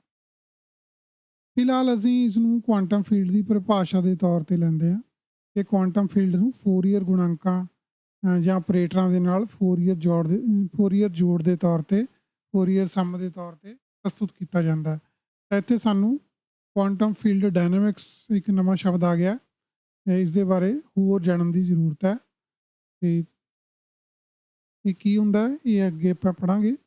ਤਾਂ ਫਿਲਹਾਲ ਸਾਨੂੰ ਕੁਆਂਟਮ ਫੀਲਡ ਦੀ ਡੈਫੀਨੇਸ਼ਨ ਦੇ ਤੌਰ 'ਤੇ ਇਸ ਨੂੰ ਲੈਂਦੇ ਹਾਂ ਅਸੀਂ ਕਿ ਕੁਆਂਟਮ ਫੀਲਡ ਨੂੰ ਫੋਰੀਅਰ ਮਲਟੀਪਲਾਂ ਜਾਂ ਆਪਰੇਟਰਾਂ ਦੇ ਨਾਲ ਫੋਰੀਅਰ ਸਮ ਦੇ ਤੌਰ 'ਤੇ ਪ੍ਰਸਤੁਤ ਕੀਤਾ ਜਾਂਦਾ। ਜਿਵੇਂ ਇੱਥੇ ਸਮ ਓਵਰ ਕੇ ਹੈ, ਇਹ ਕਾਫੀ ਸਾਰੇ ਹਾਰਮੋਨਿਕ ਓਸੀਲੇਟਰਾਂ ਦਾ ਜੋੜ ਹੁੰਦੀ ਹੈ। ਇੱਥੇ ਜਿਹੜੇ ਸ਼ਬਦ ਨੇ ਉਹ ਆਪਣੇ ਆਪ ਅਰਥ ਬਿਆਨ ਨਹੀਂ ਕਰਦੇ, ਲੇਕਿਨ ਉਹਨਾਂ ਦੀ ਤੁਹਾਨੂੰ ਪੂਰੀ ਜਿਹੜੀ ਉਸਦਾ ਮੈਥੇਮੈਟੀਕਲ ਮੀਨਿੰਗ ਹੈ ਜਾਂ ਉਸਦੀ ਇਕੁਏਸ਼ਨ ਹੈ ਉਹ ਸਾਰੀ ਸਮਝਣੀ ਪਏਗੀ ਹੈ ਕੀ ਹੈ ਉਹ, ਜਾਂ ਉਸਦਾ ਫੰਕਸ਼ਨ ਸਮਝਣਾ ਪਏਗਾ। ਤਾਂ ਕੁਆਂਟਮ ਫੀਲਡ ਥਿਊਰੀ ਤੁਸੀਂ ਦੇਖ ਸਕਦੇ ਹੋ ਕਿ ਇੰਨਾ ਮੁਸ਼ਕਲ ਚੀਜ਼ ਨਹੀਂ ਹੈ। ਅੱਗੇ ਇਹ ਸਾਰਾ ਜੋ ਵੀ ਸਿਸਟਮ ਆਪਾਂ ਨੇ ਲਿਖਿਆ ਹੈ ਥੋੜ੍ਹਾ ਹੋਰ ਵੀ ਕੰਪਲੀਕੇਟਡ ਜਿਹਾ ਨਜ਼ਰ ਆਉਣ ਲੱਗ ਜਾਏਗਾ, ਲੇਕਿਨ ਅਗਰ ਤੁਸੀਂ ਸਟੈਪ ਬਾਈ ਸਟੈਪ ਸਮਝਦੇ ਜਾਓਗੇ ਤਾਂ ਇੰਨੀ ਮੁਸ਼ਕਲ ਪੇਸ਼ ਨਹੀਂ ਆਏਗੀ। ਹੁਣ ਫੀਲਡ ਇੱਕ ਆਪਰੇਟਰ ਬਣ ਜਾਂਦੀ ਹੈ ਦੇਖੋ, ਅਤੇ ਸਾਈ ਸਟਾਰ ਨੂੰ ਸਾਈ ਡੈਗਰ ਦੇ ਚਿੰਨ੍ਹ ਨਾਲ ਲਿਖਿਆ ਜਾਂਦਾ ਹੈ। ਇੱਥੇ ਸਾਈ ਸਟਾਰ ਨੂੰ ਸਾਈ ਡੈਗਰ ਲਿਖਿਆ ਜਾਂਦਾ ਹੈ। ਅਤੇ ਫੀਲਡ ਡਾਇਨਾਮਿਕਸ ਕਣਾਂ ਨੂੰ ਰਚਦਾ ਅਤੇ ਨਸ਼ਟ ਕਰਦਾ ਹੈ।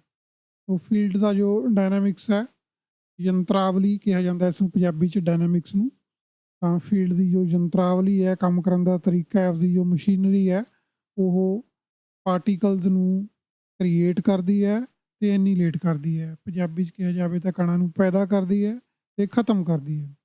ਤੇ ਕ੍ਰੀਏਸ਼ਨ ਅਤੇ ਐਨੀਲੇਸ਼ਨ ਆਪਰੇਟਰ ਏ ਪਲੱਸ ਅਤੇ ਏ ਮਾਈਨਸ ਕਣਾਂ ਦੀ ਸੰਖਿਆ ਨੂੰ ਬਦਲਦੇ ਹਨ। ਤਾਂ ਜਿਹੜੇ ਇਸ ਦੇ ਵਿੱਚ ਦੋ ਆਪਰੇਟਰ ਯੂਜ਼ ਹੁੰਦੇ ਆ, ਲੋਅਰਿੰਗ ਆਪਰੇਟਰ ਅਤੇ ਰੇਜ਼ਿੰਗ ਆਪਰੇਟਰ, ਏ ਪਲੱਸ ਅਤੇ ਏ ਮਾਈਨਸ, ਇਹ ਕਣਾਂ ਦੀ ਜਿਹੜੀ ਗਿਣਤੀ ਹੈ ਉਸ ਨੂੰ ਚੇਂਜ ਕਰਦੇ ਹਨ। ਤੇ ਕੁਦਰਤ ਦੇ ਕੁਝ ਨਿਯਮ ਕਣਾਂ ਦੀ ਸੰਖਿਆ ਤਬਦੀਲ ਨਹੀਂ ਕਰਨ ਦਿੰਦੇ। ਤੇ ਤਬਦੀਲ ਲਿਖਿਆ, ਥੋੜਾ ਸਪੈਲਿੰਗ ਮਿਸਟੇਕ ਹੈ, ਮਾਫੀ ਚਾਹੁੰਦਾ। ਤਾਂ ਕੁਦਰਤ ਦੇ ਕੁਝ ਨਿਯਮ ਕਣਾਂ ਦੀ ਸੰਖਿਆ ਤਬਦੀਲ ਨਹੀਂ ਕਰਨ ਦਿੰਦੇ, ਪਰ ਜੇਕਰ ਕੁਦਰਤ ਦੇ ਨਿਯਮ ਅਜਿਹਾ ਕਰਨ ਦੀ ਆਗਿਆ ਦਿੰਦੇ ਹਨ ਤਾਂ ਇਹ ਆਪਰੇਟਰ ਅਜਿਹਾ ਕੰਮ ਕਰਦੇ ਹਨ।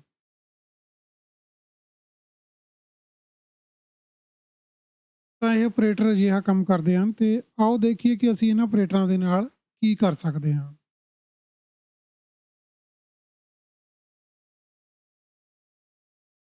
ਅੱਗੇ ਇੱਕ ਕਾਫੀ ਇੰਪੋਰਟੈਂਟ ਟੌਪਿਕ ਹੈ ਸਕੈਟਰਿੰਗ ਕੰਸੈਪਟ। ਇੱਥੇ ਇਸ ਨੂੰ ਇਸ ਤਰੀਕੇ ਨਾਲ ਪੜ੍ਹਿਆ ਜਾਏਗਾ। ਇੱਥੇ ਮੈਂ ਡਿਜ਼ਾਈਨ ਬਣਾਤਾ ਇਸ ਦਾ, ਇੱਥੇ ਆ ਕੇ ਉਲਟਾ ਹੋ ਜਾਂਦਾ ਤੇ ਇਹ ਕੀ ਹੈ ਸਾਰਾ, ਇਸ ਦੇ ਬਾਰੇ ਆਪਾਂ ਹੁਣੇ ਪੜਾਂਗੇ।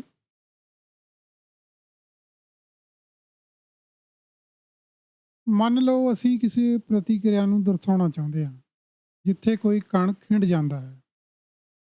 ਇਸ ਖਿੰਡਣ ਦੀ ਪ੍ਰਕਿਰਿਆ ਨੂੰ ਅੰਗਰੇਜ਼ੀ ਵਿੱਚ ਸਕੈਟਰਿੰਗ ਕਿਹਾ ਜਾਂਦਾ ਹੈ। ਮੰਨ ਲਓ ਸਾਡੇ ਕੋਲ ਇੱਕ ਪਾਰਟੀਕਲ ਹੈ ਜਿਸ ਦਾ ਮੋਮੈਂਟਮ k ਹੋਵੇ ਤੇ ਇਹ ਕਣ ਕਿਸੇ ਚੀਜ਼ ਦੇ ਨਾਲ ਟਕਰਾ ਕੇ ਖਿੰਡਣਾ ਹੁੰਦਾ ਹੈ ਅਤੇ ਫਿਰ ਇਹ ਕਿਸੇ ਹੋਰ ਮੋਮੈਂਟਮ ਨੂੰ ਪ੍ਰਾਪਤ ਕਰ ਲੈਂਦਾ। ਤੇ ਸਾਨੂੰ ਅਜਿਹੀ ਪ੍ਰਕਿਰਿਆ ਨੂੰ ਕਿਵੇਂ ਦਰਸਾਉਣਾ ਚਾਹੀਦਾ ਹੈ? ਇੱਥੇ ਸਭ ਤੋਂ ਪਹਿਲਾਂ ਉੱਪਰ ਇੱਕ ਆਪਾਂ ਨੇ ਕੈਟ ਵੈਕਟਰ ਨੋਟੇਸ਼ਨ ਦੇ ਅੰਦਰ ਇੱਕ ਅਵਸਥਾ ਲਿਖੀ ਹੋਈ ਹੈ 0 0 0 1 0 0 ਵਾਲੀ। ਇੱਥੇ ਤੁਸੀਂ ਦੇਖੋਗੇ ਕਿ 1 2 3 4 5 6 7ਵੇਂ ਨੰਬਰ ਦੇ ਉੱਤੇ 1 ਲਿਖਿਆ, ਬਾਕੀ ਜਗ੍ਹਾ ਸਭ ਜਗ੍ਹਾ 0 ਹੈ। ਇਸ ਦਾ ਕੀ ਮਤਲਬ ਹੈ ਕਿ ਇਹੀ ਆਪਾਂ ਨੇ ਅੱਜ ਪੜ੍ਹਨਾ ਹੈ। ਇੱਥੇ ਤੁਸੀਂ ਦੇਖੋ ਕਿ ਇੱਥੇ ਇੱਕ ਤਾਂ ਇੱਥੇ 1 ਹੈ, ਇੱਥੇ ਵੇਵ ਨੰਬਰ ਤੇ ਜੋ ਆਕੂਪੇਸ਼ਨ ਨੰਬਰ ਹੈ ਇੱਕ, ਤਾਂ ਉਸਦੇ ਬਾਰੇ ਮੈਂ ਗੱਲ ਸਪਸ਼ਟ ਕਰਨੀ ਚਾਹੁੰਦਾ ਕਿ ਇੱਥੇ ਇੱਕ ਤਾਂ ਪਹਿਲਾ, ਦੂਜਾ, ਤੀਜਾ, ਚੌਥਾ, ਪੰਜਵਾਂ, ਛੇਵਾਂ ਤੇ ਸੱਤਵਾਂ, ਇੱਥੇ ਇੱਕ ਤਾਂ 7 ਨੰਬਰ ਆਉਂਦਾ ਜੋ 7ਵੀਂ ਪੋਜੀਸ਼ਨ ਹੈ ਤੇ ਇਹ ਉਸਦਾ ਆਕੂਪੇਸ਼ਨ ਨੰਬਰ ਹੈ।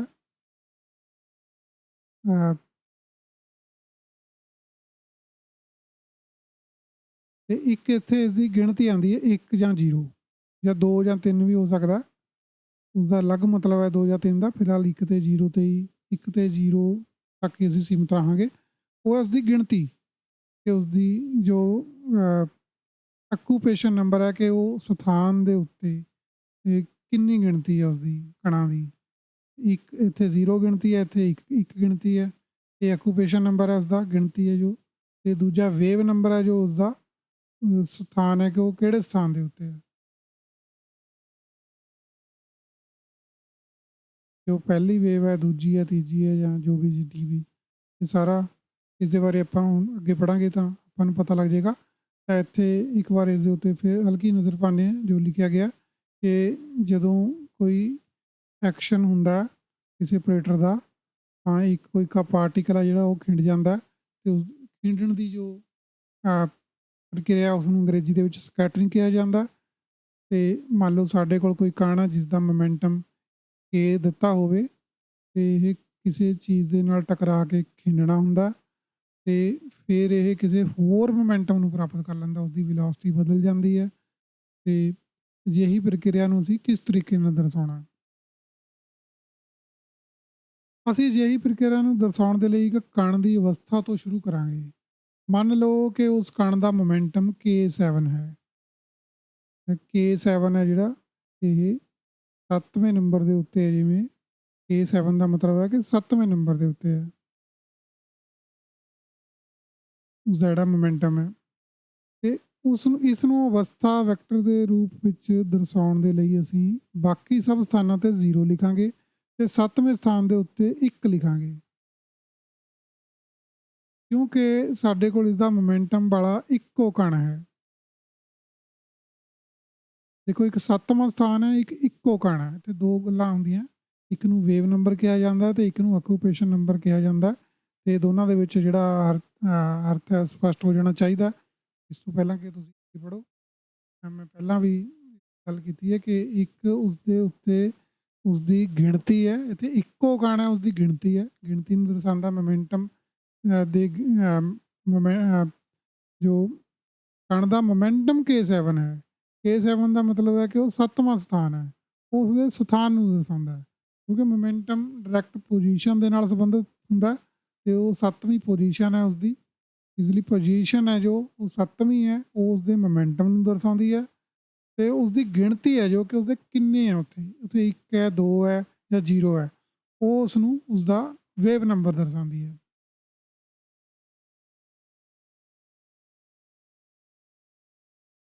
ਫਿਰ ਇੱਕ ਵਾਰ ਮੇਰੇ ਖਿਆਲ ਨਾਲ ਥੋੜੀ ਕਨਫਿਊਜ਼ਿੰਗ ਹੋਈ ਹੋਏਗੀ। ਇੱਕ ਵਾਰ ਫੇਰ ਪੜ੍ਹਦੇ ਆਪਾਂ ਇਸ ਨੂੰ।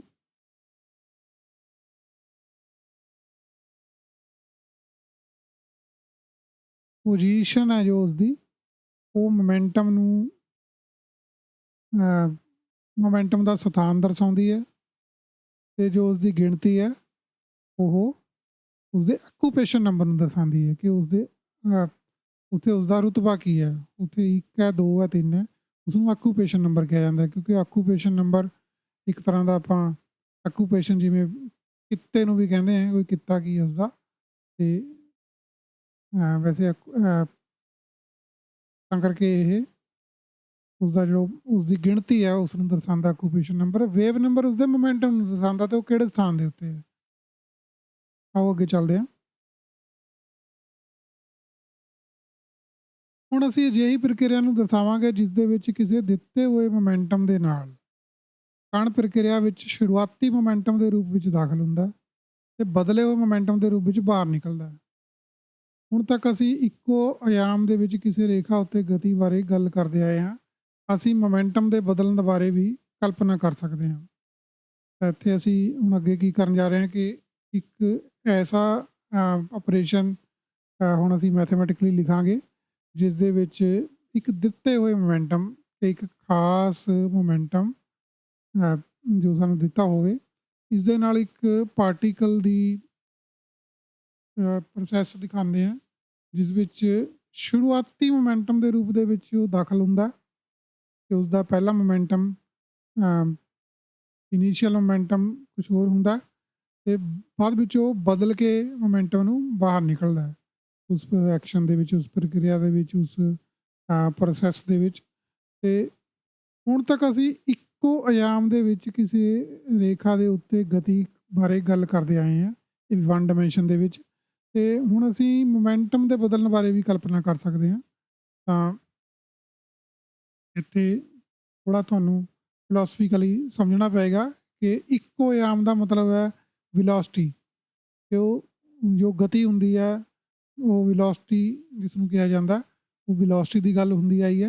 ਹੁਣ ਅਸੀਂ ਮੋਮੈਂਟਮ ਵੀ ਚੇਂਜ ਹੋਣ ਬਾਰੇ ਗੱਲ ਕਰ ਰਹੇ ਹਾਂ ਕਿ ਜਿਵੇਂ ਇੱਥੇ ਮੈਂ ਕਰਸਰ ਨੂੰ ਲੈ ਕੇ ਜਾ ਰਿਹਾ ਇੱਧਰ ਨੂੰ ਰਾਈਟ ਸਾਈਡ ਨੂੰ, ਇੱਥੇ ਕਰਸਰ ਇੱਕ ਡਾਇਮੈਂਸ਼ਨ ਦੇ ਵਿੱਚ ਗਤੀ ਕਰ ਰਿਹਾ ਹੈ, ਇੱਕ ਲਾਈਨ ਦੇ ਵਿੱਚ ਗਤੀ ਕਰ ਰਿਹਾ।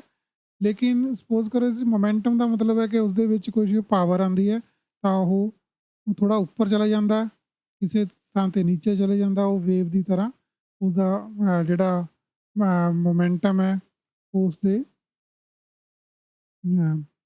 ਮੋਮੈਂਟਮ ਉਸਦੀ ਸਪੀਡ ਨੂੰ ਦਰਸਾਏਗਾ।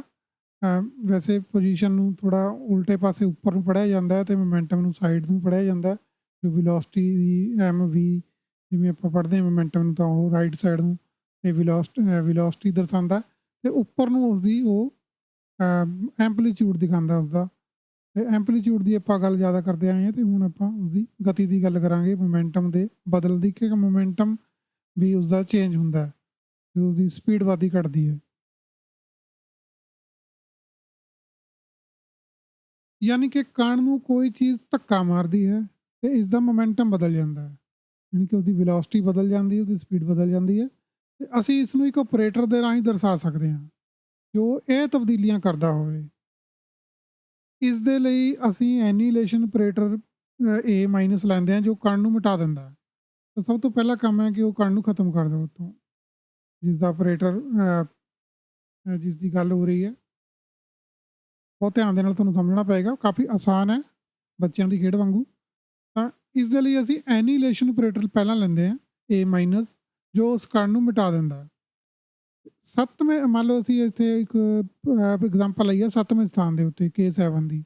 ਤਾਂ 7ਵੇਂ ਸਥਾਨ ਦੇ ਉੱਤੇ ਸਥਿਤ ਕਣ ਦੇ ਮਾਮਲੇ ਵਿੱਚ ਅਸੀਂ ਇਸ ਪ੍ਰਕਿਰਿਆ ਨੂੰ ਇਸ ਤਰੀਕੇ ਨਾਲ ਲਿਖ ਸਕਦੇ ਹਾਂ ਕਿ A ਮਾਈਨਸ ਆਫ 7, ਯਾਨੀ ਕਿ ਐਨੀਲੇਸ਼ਨ ਆਪਰੇਟਰ 7ਵੇਂ ਮੋਮੈਂਟਮ ਵਾਲਾ ਜਿਹੜਾ ਯੂਜ਼ ਦਾ 7ਵੇਂ ਸਥਾਨ ਦੇ ਉੱਤੇ ਜੋ ਇੱਥੇ ਸਥਾਨ ਹੈ ਜਿਵੇਂ 7ਵਾਂ, ਇਸ ਦੇ ਉੱਤੇ ਇਸਨੇ ਐਕਟ ਕਰਨਾ ਹੈ। ਇਸ ਨੂੰ ਰੈੱਡ ਕਲਰ ਦੇ ਵਿੱਚ ਇਸ ਲਈ ਲਿਖਿਆ ਕਿ ਇਸਨੇ A ਮਾਈਨਸ ਆਫ 7 ਨੇ 7ਵੇਂ ਦੇ ਉੱਤੇ ਹੀ ਐਕਟ ਕਰਨਾ, ਬਾਕੀ ਨੂੰ ਕੁਝ ਨਹੀਂ ਕਹਿਣਾ।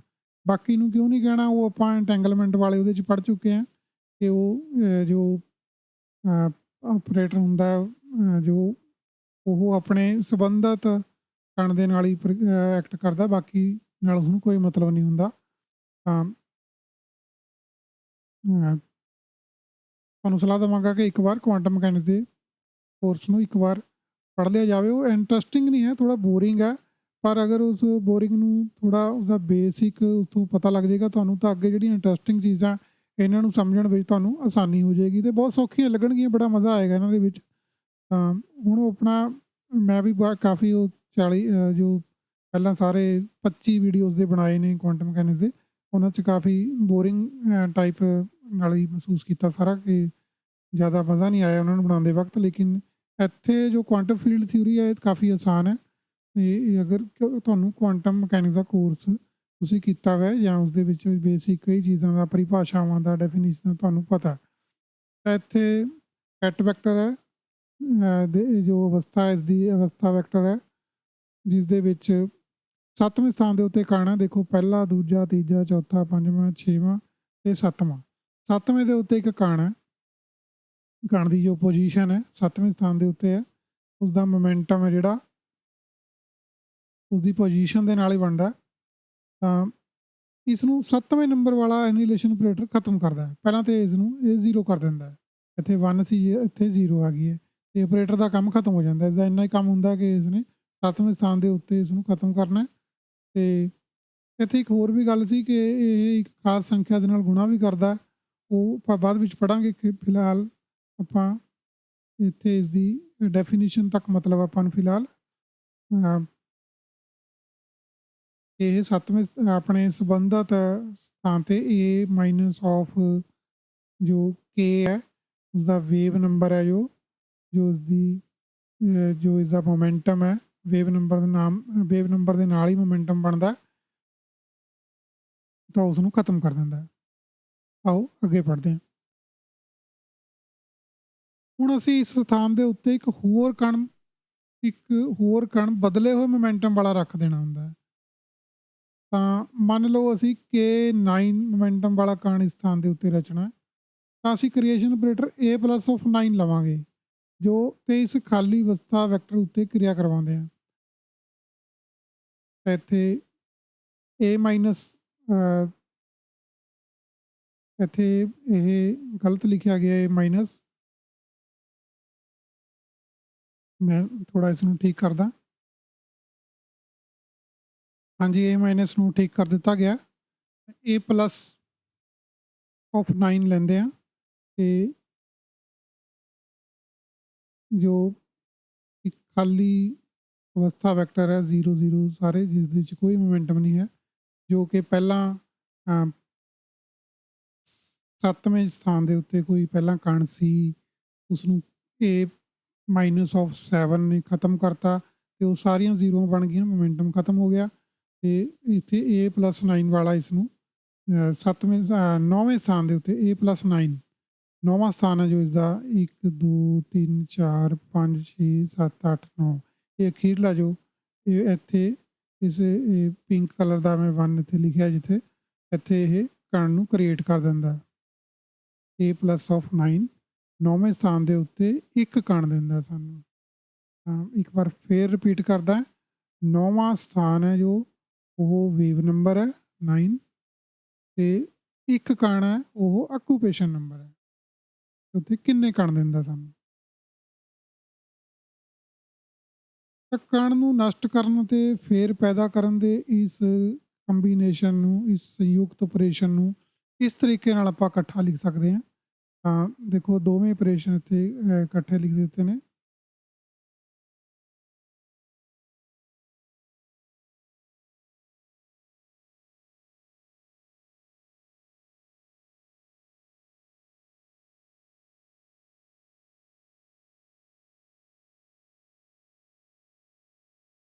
ਤਾਂ ਇਸ ਨੂੰ ਇਕੱਠਾ ਇਸ ਤਰੀਕੇ ਨਾਲ ਲਿਖਿਆ ਜਾ ਸਕਦਾ ਹੈ ਕਿ a plus of k9 multiplied by a minus of k7 operating on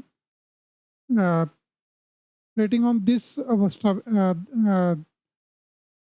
this state vector on which a particle is present at the 7th position.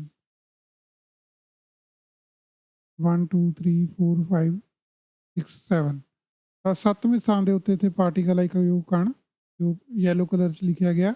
ਇਸ ਨੂੰ ਇਹ ਸਭ ਤੋਂ ਪਹਿਲਾਂ a ਮਾਈਨਸ ਆਫ k ਵਾਲਾ ਖਤਮ ਕਰਦਾ, 0 'ਚ ਬਣਾ ਸਾਰੀਆਂ 0 ਹੋ ਜਾਂਦੀਆਂ। ਉਸ ਤੋਂ ਬਾਅਦ ਫਿਰ ਇਸ ਦੇ 9ਵੇਂ ਸਥਾਨ ਦੇ ਉੱਤੇ, ਇਸ ਸਥਾਨ ਦੇ ਉੱਤੇ 9ਵਾਂ ਹੈ a ਪਲੱਸ ਹੈ ਜੋ ਇਹ ਇੱਕ ਕਣ ਪੈਦਾ ਕਰ ਦਿੰਦਾ, 7ਵੇਂ ਵਾਲਾ ਹਟ ਕੇ 9ਵੇਂ ਤੇ ਪਹੁੰਚ ਜਾਂਦਾ ਹੈ। ਤੇ ਸਕੈਟਰਿੰਗ ਦੀ ਪ੍ਰਕਿਰਿਆ ਇਸ ਤਰੀਕੇ ਨਾਲ ਇਹ ਦੋਨੇ ਆਪਰੇਟਰ ਕਰਦੇ ਹਨ। ए प्लस के प्लस सॉरी के 7 ਵਾਲੇ ਸਥਾਨ ਦੇ ਉੱਤੇ ਜਾ ਕੇ ਪਹਿਲਾਂ ਕਣ ਨੂੰ ਨਸ਼ਟ ਕਰਦਾ ਤੇ ਫਿਰ K9 ਵਾਲੇ ਸੰਬੰਧਿਤ ਸਥਾਨ ਦੇ ਉੱਤੇ ਜਾ ਕੇ ਨਵੇਂ ਕਣ ਨੂੰ ਪੈਦਾ ਕਰਦਾ ਹੈ। ਤਾਂ ਜਦੋਂ ਐਨੀਲੇਸ਼ਨ ਆਪਰੇਟਰ A- ਦੁਆਰਾ ਕਣ ਨੂੰ ਨਸ਼ਟ ਕਰ ਦਿੱਤਾ ਜਾਂਦਾ ਹੈ ਤਾਂ ਅਵਸਥਾ ਵੈਕਟਰ ਜਿਹੜਾ ਗਰਾਊਂਡ ਸਟੇਟ ਤੇ ਚਲੇ ਜਾਂਦਾ ਹੈ, ਗਰਾਊਂਡ ਸਟੇਟ ਬਣ ਜਾਂਦਾ ਹੈ ਤੇ ਜਿਸ ਨੂੰ ਆਧਾਰ ਅਵਸਥਾ ਕਿਹਾ ਜਾਂਦਾ ਪੰਜਾਬੀ 'ਚ, ਜਾਂ ਪੁਲਾੜ ਵੀ ਕਿਹਾ ਜਾਂਦਾ ਹੈ ਤੇ ਕਦੇ-ਕਦੇ ਇਸ ਨੂੰ ਖਾਲੀ ਸਪੇਸ ਵੀ ਕਿਹਾ ਜਾਂਦਾ ਹੈ। ਕਿਉਂਕਿ ਕਿੰਨੇ ਸਾਰੇ ਨਾਮ ਹੋ ਗਏ ਨੇ, ਐਮਪਟੀ ਸਪੇਸ, ਪੁਲਾੜ ਨੂੰ ਆਪਾਂ ਅੰਗਰੇਜ਼ੀ 'ਚ ਵੈਕਿਊਮ ਕਹਿੰਦੇ ਹਾਂ, ਆਧਾਰ ਅਵਸਥਾ ਨੂੰ ਆਪਾਂ ਅੰਗਰੇਜ਼ੀ ਦੇ ਵਿੱਚ ਬੇਸ ਸਟੇਟ ਕਹਿੰਦੇ ਹਾਂ ਜਾਂ ਜ਼ੀਰੋ ਸਟੇਟ ਵੀ ਕਹਿ ਸਕਦੇ ਹਾਂ ਇਸ ਨੂੰ। ਇਹ ਗਰਾਊਂਡ ਸਟੇਟ ਕਹਿੰਦੇ ਆ ਇਸ ਨੂੰ ਅੰਗਰੇਜ਼ੀ ਦੇ ਵਿੱਚ। ਐਮਪਟੀ ਸਪੇਸ ਵੀ ਇਸੇ ਨੂੰ ਕਿਹਾ ਜਾਂਦਾ ਜਿਸ ਦੀ ਆਮ ਗੱਲ ਹੁੰਦੀ ਹੈ ਇੰਨੀ ਵਾਰ ਤੇ ਸਾਰੇ ਆਕਾਸ਼ ਦੀ ਗੱਲ ਹੁੰਦੀ ਹੈ ਜਿੱਥੇ, ਪਰ ਅੰਗਰੇਜ਼ੀ ਦੇ ਵਿੱਚ, ਸਾਇੰਸ ਦੇ ਵਿੱਚ, ਫਿਜ਼ਿਕਸ ਦੇ ਵਿੱਚ ਇਸ ਦਾ ਜੋ ਮੀਨਿੰਗ ਹੈ ਇਹ ਤੁਹਾਨੂੰ ਅੱਜ ਕੁਆਂਟਮ ਮਕੈਨਿਕਸ ਦੇ ਵਿੱਚ ਪੜ੍ਹਨ ਨੂੰ ਮਿਲਿਆ। ਐਨੀਲੇਸ਼ਨ ਆਪਰੇਟਰ ਜਦ ਕਣਾਂ ਨੂੰ ਨਸ਼ਟ ਕਰ ਦਿੰਦਾ ਉਸ ਵੇਲੇ ਉਹ ਗਰਾਊਂਡ ਸਟੇਟ ਬਣ ਜਾਂਦਾ, ਅਵਸਥਾ ਵੈਕਟਰ ਹੈ ਜਿਹੜਾ, ਤੇ ਉਸ ਨੂੰ ਪੁਲਾੜ ਕਿਹਾ ਜਾਂਦਾ, ਵੈਕਿਊਮ ਕਿਹਾ ਜਾਂਦਾ, ਐਮਪਟੀ ਸਪੇਸ ਕਿਹਾ ਜਾਂਦਾ।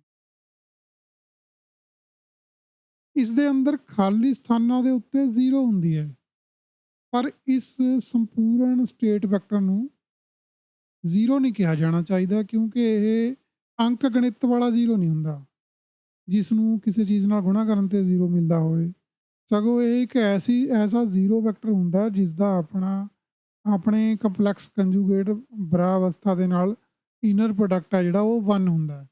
ਇਨਰ ਪ੍ਰੋਡਕਟ ਬਾਰੇ ਤੁਸੀਂ ਉਮੀਦ ਹੈ ਪੜ੍ਹਿਆ ਹੋਏਗਾ ਕੁਆਂਟਮ ਮਕੈਨਿਕਸ ਦੇ ਵਿੱਚ, ਯਾਦ ਕਰੋ।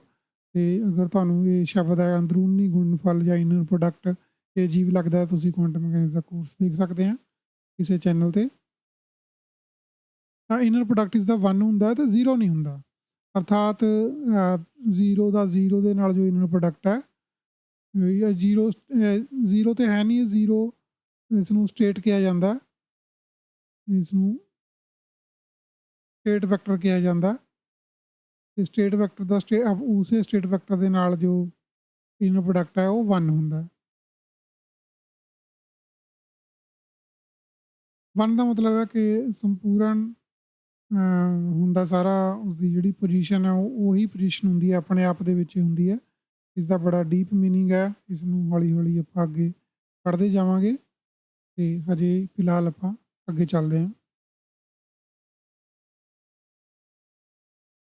ਇਸ ਇਨਰ ਪ੍ਰੋਡਕਟ ਨੂੰ ਅੰਗਰੇਜ਼ੀ ਦੇ ਵਿੱਚ ਕੁਆਂਟਮ ਮਕੈਨਿਕਸ ਦੀ ਭੌਤਿਕ ਵਿਗਿਆਨਕ ਭਾਸ਼ਾ ਦੇ ਵਿੱਚ ਇਨਰ ਪ੍ਰੋਡਕਟ ਕਿਹਾ ਜਾਂਦਾ, ਅੰਦਰੂਨੀ ਗੁਣਨਫਲ ਪੰਜਾਬੀ 'ਚ ਕਿਹਾ ਜਾਂਦਾ, ਜੋ ਦੋ ਵੈਕਟਰਾਂ ਦੇ ਡਾਟ ਜਾਂ ਸਕੇਲਰ ਗੁਣਨਫਲ ਦੇ ਵਾਂਗ ਹੁੰਦਾ। ਤੁਸੀਂ ਮੈਥ ਦੇ ਵਿੱਚ ਡਾਟ ਪ੍ਰੋਡਕਟ ਜਾਂ ਸਕੇਲਰ ਪ੍ਰੋਡਕਟ ਦੇ ਬਾਰੇ ਪੜ੍ਹਿਆ ਹੋਏਗਾ ਤੇ ਨਹੀਂ ਪੜ੍ਹਿਆ ਤਾਂ ਤੁਹਾਨੂੰ ਪੜ੍ਹਨ ਦੀ ਜ਼ਰੂਰਤ ਹੈ ਕਿਸੇ ਮੈਥ ਦੇ ਵੀਡੀਓ ਵਿੱਚ ਜਾਂ ਕਿਸੇ ਕਿਤਾਬ ਦੇ ਵਿੱਚ ਤੁਸੀਂ ਇਸ ਬਾਰੇ ਪੜ੍ਹ ਸਕਦੇ ਆ ਕਿ ਦੋ ਵੈਕਟਰਾਂ ਦਾ ਡਾਟ ਪ੍ਰੋਡਕਟ ਕੀ ਹੁੰਦਾ। ਤੇ ਜੇਕਰ ਅਸੀਂ ਜ਼ੀਰੋ ਦੀ ਪਰਿਭਾਸ਼ਾ ਦੇ ਵਿੱਚ ਗਰਾਊਂਡ ਸਟੇਟ ਨੂੰ ਲਿਖਣਾ ਹੋਵੇ ਤਾਂ ਇੰਝ ਲਿਖਿਆ ਜਾ ਸਕਦਾ ਹੈ, zero vector minus zero vector is zero. ਤੇ ਦੋ ਜੋ ਸਟੇਟਸ ਨੇ ਉਹ ਆਪਸ ਵਿੱਚ ਘਟ ਕੇ ਜ਼ੀਰੋ ਬਣ ਜਾਂਦੀਆਂ, ਆਪਸ ਵਿੱਚ ਉਹਨਾਂ ਦਾ ਮਾਈਨਸ ਹੋ ਕੇ ਉਹ ਜ਼ੀਰੋ ਹੋ ਜਾਂਦੀਆਂ। ਇਹ ਵਾਲੀ ਜ਼ੀਰੋ ਹੈ ਜਿਹੜੀ, ਇਹ ਅਸਲੀ ਜ਼ੀਰੋ ਹੈ ਜੋ ਦੋ ਅਵਸਥਾਵਾਂ ਦਾ ਖਤਮ ਹੋਣਾ ਹੈ, ਕਿ ਨਸ਼ਟ ਹੋ ਜਾਂਦੀਆਂ, ਦੋਨੋਂ ਅਵਸਥਾਵਾਂ ਜ਼ੀਰੋ ਹੋ ਜਾਂਦੀਆਂ। ਲੇਕਿਨ ਇਹ ਅਵਸਥਾ ਆਪਣੇ ਆਪ ਦੇ ਵਿੱਚ ਜ਼ੀਰੋ ਨਹੀਂ ਹੁੰਦੀ, ਇਹ ਆਧਾਰ ਅਵਸਥਾ ਹੈ ਤੇ ਇਸ ਦੇ ਵਿੱਚ એનર્ਜੀ ਵੀ ਹੁੰਦੀ ਹੈ। ਇਸ ਦੇ ਬਾਰੇ ਵੀ ਤੁਸੀਂ ਕੁਆਂਟਮ ਮਕੈਨਿਕਸ ਦੇ ਕੋਰਸ ਵਿੱਚ ਪੜ੍ਹ ਚੁੱਕੇ ਹਾਂ ਤੇ ਅੱਗੇ ਆਪਾਂ ਫੇਰ ਪੜ੍ਹਾਂਗੇ ਇਸ ਨੂੰ ਇੱਕ ਵਾਰ। ਜੋ ਇਹਨਾਂ ਦਾ ਆਪਸ ਜ਼ੀਰੋ ਦਾ ਜ਼ੀਰੋ ਨਾਲ ਗੁਣਾ ਜ਼ੀਰੋ ਹੁੰਦਾ, ਲੇਕਿਨ ਜ਼ੀਰੋ ਵੈਕਟਰ ਦਾ ਜੋ ਜ਼ੀਰੋ ਵੈਕਟਰ ਦੀ ਜਿਹੜੀ ਗਰਾਊਂਡ ਸਟੇਟ ਹੈ ਉਸਦਾ ਆਪਸ ਵਿੱਚ ਜੋ ਇਹਨੂੰ ਪ੍ਰੋਡਕਟ ਹੈ ਉਹ 1 ਹੁੰਦਾ। ਤਾਂ ਪਾਠਕ ਧਿਆਨ ਦੇਣ ਕਿ ਕਣ ਪੈਦਾ ਕਰਨ ਅਤੇ ਨਸ਼ਟ ਕਰਨ ਦੇ ਵੇਲੇ ਇਹ ਆਪਰੇਟਰ ਅਵਸਥਾ ਵੈਕਟਰ ਨੂੰ ਆਪਣੀ ਅਵਸਥਾ ਦੇ ਸੰਖਿਅਕ ਨੰਬਰ ਨਾਲ ਸੰਬੰਧਿਤ ਸੰਖਿਆ ਦੇ ਵਰਗਮੂਲ ਨਾਲ ਗੁਣਾ ਵੀ ਕਰਦੇ ਹਨ। ਮੈਂ ਪਹਿਲਾਂ ਵੀ ਕਹਿ ਚੁੱਕਿਆ ਕਿ ਇੱਕ ਅੰਡਰ ਰੂਟ ਦੇ ਨਾਲ ਮਲਟੀਪਲਾਈ ਵੀ ਕਰਦੇ ਹਾਂ ਉਸੇ ਜਦੋਂ ਕੋਈ ਆਪਰੇਟਰ ਕਿਸੇ ਆਪਰੇਟ ਕਰਦਾ, ਜਿਹੜੀ ਉਸ ਦੇ ਵਿੱਚ ਵੱਡੀ ਤੋਂ ਵੱਡੀ ਸੰਖਿਆ ਹੁੰਦੀ ਹੈ ਉਸ ਦੇ ਵਿੱਚ ਉਸ ਦੇ ਨਾਲ ਗੁਣਾ ਕਰਦਾ ਹੈ। ਅਗਰ n ਦੀ nth ਅਵਸਥਾ ਵੈਕਟਰ ਹੈ ਤਾਂ ਉਹ ਉਸਦੇ ਅੰਡਰ ਰੂਟ n ਦੇ ਨਾਲ ਗੁਣਾ ਕਰੇਗਾ, ਤੇ ਅਗਰ ਜਿਹੜਾ ਕ੍ਰੀਏਸ਼ਨ ਆਪਰੇਟਰ ਹੈ ਉਹ n+1 ਦੇ ਨਾਲ ਗੁਣਾ ਕਰੇਗਾ, 1 ਦੇ ਅੰਡਰ ਰੂਟ ਨਾਲ, ਤੇ ਜਿਹੜਾ ਐਨੀਲੇਸ਼ਨ ਆਪਰੇਟਰ ਹੈ ਉਹ n ਦੇ ਨਾਲ ਹੀ ਗੁਣਾ ਕਰੇਗਾ, ਕਿਉਂਕਿ ਉਸ ਤੋਂ ਅਗਲੀ ਉਹ ਘਟਾ ਦਿੰਦਾ ਇੱਕ ਉਸਦੀ ਵੈਲਿਊ ਹੁੰਦੀ ਹੈ। ਪਰ ਇੱਥੇ ਅਸੀਂ ਕਿਉਂਕਿ ਸਾਡੇ ਕੋਲ ਇੱਕੋ ਕਣ ਹੁੰਦਾ ਹੈ ਅਤੇ ਇੱਕ ਕਣ ਦੀ ਉਹ ਗੱਲ ਕਰ ਰਹੇ ਹਾਂ, ਇਸ ਦੇ ਲਈ ਗੁਣਾ ਦੇ ਵਿੱਚ ਇੱਕ ਦਾ ਵਰਗਮੂਲ ਇੱਕ ਲਿਖਣ ਨਾਲ ਕੋਈ ਫਰਕ ਨਹੀਂ ਪੈਂਦਾ ਤੇ ਸਮੀਕਰਨ ਨੂੰ ਕੋਈ ਫਰਕ ਨਹੀਂ ਪੈਂਦਾ ਇਸ ਦੇ ਵਿੱਚ, ਕਿਉਂਕਿ ਇੱਕ ਦਾ ਅੰਡਰ ਰੂਟ ਹੈ ਜੋ ਸਕੁਏਅਰ ਰੂਟ ਇੱਕ ਹੀ ਹੁੰਦਾ।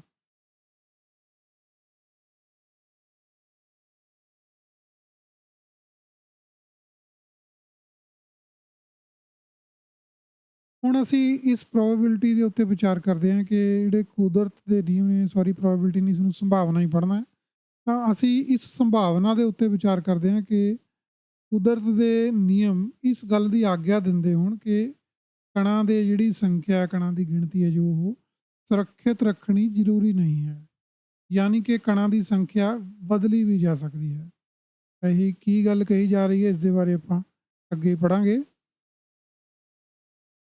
ਮੰਨ ਲਓ ਕੋਈ ਪਾਰਟੀਕਲ ਪ੍ਰਕਿਰਿਆ ਦੇ ਵਿੱਚ ਦਾਖਲ ਹੁੰਦਾ ਤੇ ਦੋ ਕਣ ਬਾਹਰ ਨਿਕਲਦੇ ਹਨ, ਯਾਨੀ ਕਿ ਇੱਕ ਪਾਰਟੀਕਲ ਹੈ ਉਹ ਦੋ ਕਣਾਂ ਦੇ ਵਿੱਚ ਵੀ ਚੇਂਜ ਹੋ ਜਾਂਦਾ। ਅਸੀਂ ਉਪਰੋਕਤ ਕਹਾਣੀ ਨੂੰ ਆਕੂਪੇਸ਼ਨ ਨੰਬਰਾਂ ਵਾਲੀ ਬਹੁਤ ਗੁੰਝਲਦਾਰ ਕਹਾਣੀ ਬਣਾ ਕੇ ਦਰਸਾਉਣ ਨਾਲੋਂ ਸਧਾਰਨ ਤੌਰ ਤੇ ਇਹ ਕਹਿੰਦੇ ਹੋਏ ਵੀ ਦਰਸਾ ਸਕਦੇ ਸੀ ਕਿ ਜਿਹੜਾ ਪਾਰਟੀਕਲ ਹੈ ਉਹ ਇੱਕ ਮੋਮੈਂਟਮ ਤੋਂ ਦੂਜੇ ਮੋਮੈਂਟਮ ਤੱਕ ਦੀ ਟ੍ਰਾਂਜੀਸ਼ਨ ਕਰਦਾ ਹੈ, ਯਾਨੀ ਕਿ ਪਰਿਵਰਤਨ ਕਰਦਾ ਹੈ, ਕਿ ਮੋਮੈਂਟਮ ਦਾ ਜਿਹੜਾ ਉਹਦਾ ਪਾਰਟੀਕਲ ਦਾ ਮੋਮੈਂਟਮ ਹੈ ਜੋ ਉਹ ਇੱਕ ਖਾਸ ਵੈਲਿਊ ਤੋਂ ਦੂਜੀ ਵੈਲਿਊ ਤੱਕ ਪਹੁੰਚਦਾ ਹੈ। ਇਹ ਵੀ ਕਹਿ ਸਕਦੇ ਸੀ। ਤਾਂ ਮੰਨ ਲਓ ਮੋਮੈਂਟਮ K1 ਵਾਲਾ ਕਣ ਅੰਦਰ ਆਉਂਦਾ ਤੇ ਵੱਖਰੇ ਮੋਮੈਂਟਮ K2 ਅਤੇ K3 ਵਾਲੇ ਕਣ ਬਾਹਰ ਨਿਕਲਦੇ ਹਨ। ਤਾਂ ਇੱਥੇ ਇੱਕ ਕਣ ਅੰਦਰ ਆਉਂਦਾ ਰਿਐਕਸ਼ਨ ਦੇ ਵਿੱਚ K1, ਜਿਸ ਦਾ ਮੋਮੈਂਟਮ K1 ਹੈ, ਤੇ ਦੋ ਕਣ ਬਾਹਰ ਨਿਕਲਦੇ ਆ K2 ਤੇ K3, ਜਿਨ੍ਹਾਂ ਦਾ ਮੋਮੈਂਟ ਹੈ ਉਹ K2 ਤੇ K3 ਹੈ, ਡਿਫਰੈਂਟ ਹੈ, ਵਾਲੇ ਕਣ ਆਊਟਪੁੱਟ ਹੁੰਦੇ ਆ। ਇਨਪੁੱਟ ਦੇ ਵਿੱਚ K1 ਇੱਕ ਕਣ ਨਿਕਲਦਾ। ਇਸ ਉਦਾਹਰਣ ਵਕਤ ਅਸੀਂ ਮੋਮੈਂਟਮ ਕੰਜ਼ਰਵੇਸ਼ਨ ਬਾਰੇ ਜ਼ਿਆਦਾ ਚਿੰਤਾ ਨਹੀਂ ਕਰਾਂਗੇ ਕਿ ਮੋਮੈਂਟਮ ਸੁਰੱਖਿਅਤ ਰਹੇ ਜਾਂ ਨਹੀਂ ਰਹੇ। ਇਸ ਦੇ ਵਿੱਚ ਅਸੀਂ ਇਸ ਉਦਾਹਰਣ ਦੇ ਵਿੱਚ ਇਸ ਦੀ ਅਜੇ ਮੋਮੈਂਟਮ ਦੀ ਕੰਜ਼ਰਵੇਸ਼ਨ ਦੀ ਜ਼ਿਆਦਾ ਪਰਵਾਹ ਨਹੀਂ ਕਰਨੀ। ਤਾਂ ਇਸ ਨੂੰ ਇਕਲੌਤੇ ਕਣ ਦੇ ਸਿੰਗਲ ਪਾਰਟੀਕਲ ਕੁਆਂਟਮ ਮਕੈਨਿਕਸ ਦੇ ਨਾਲ ਨਹੀਂ ਦਰਸਾਇਆ ਜਾ ਸਕਦਾ, ਪਰ ਕੁਆਂਟਮ ਫੀਲਡ ਥਿਊਰੀ ਰਾਹੀਂ ਇੱਥੇ ਇਸ ਨੂੰ ਅਸੀਂ ਇਸ ਤਰੀਕੇ ਨਾਲ ਦਰਸਾ ਸਕਦੇ ਹਾਂ ਕਿ K5 ਮੋਮੈਂਟਮ ਵਾਲਾ ਕਣ ਆਉਂਦਾ ਤੇ K3 ਅਤੇ K8 ਮੋਮੈਂਟਮ ਵਾਲੇ 2 ਕਣਾਂ ਦੇ ਵਿੱਚ ਖਿੰਡ ਕੇ ਬਾਹਰ ਨਿਕਲਦਾ ਹੈ। ਤਾਂ ਇੱਥੇ 5 ਨੰਬਰ ਵਾਲਾ ਜਿਹੜਾ ਕਣ ਹੈ ਉਹ ਇਨਪੁੱਟ ਹੁੰਦਾ ਤੇ K3 ਤੇ K8 ਇਹ ਮੋਮੈਂਟਮ ਵਾਲੇ 2 ਪਾਰਟੀਕਲਾਂ ਦੇ ਵਿੱਚ ਖਿੰਡ ਕੇ ਬਾਹਰ ਨਿਕਲ ਜਾਂਦਾ। ਇੱਥੇ ਵੈਸੇ ਥੋੜ੍ਹਾ 5 ਨੂੰ 3 ਤੇ 8 ਦੇ ਦਰਮਿਆਨ ਬਰਾਬਰ ਜਿਹਾ ਕੀਤਾ ਵਾ, ਲੇਕਿਨ ਇਹ ਸਿਰਫ ਨਾਮ ਨੇ।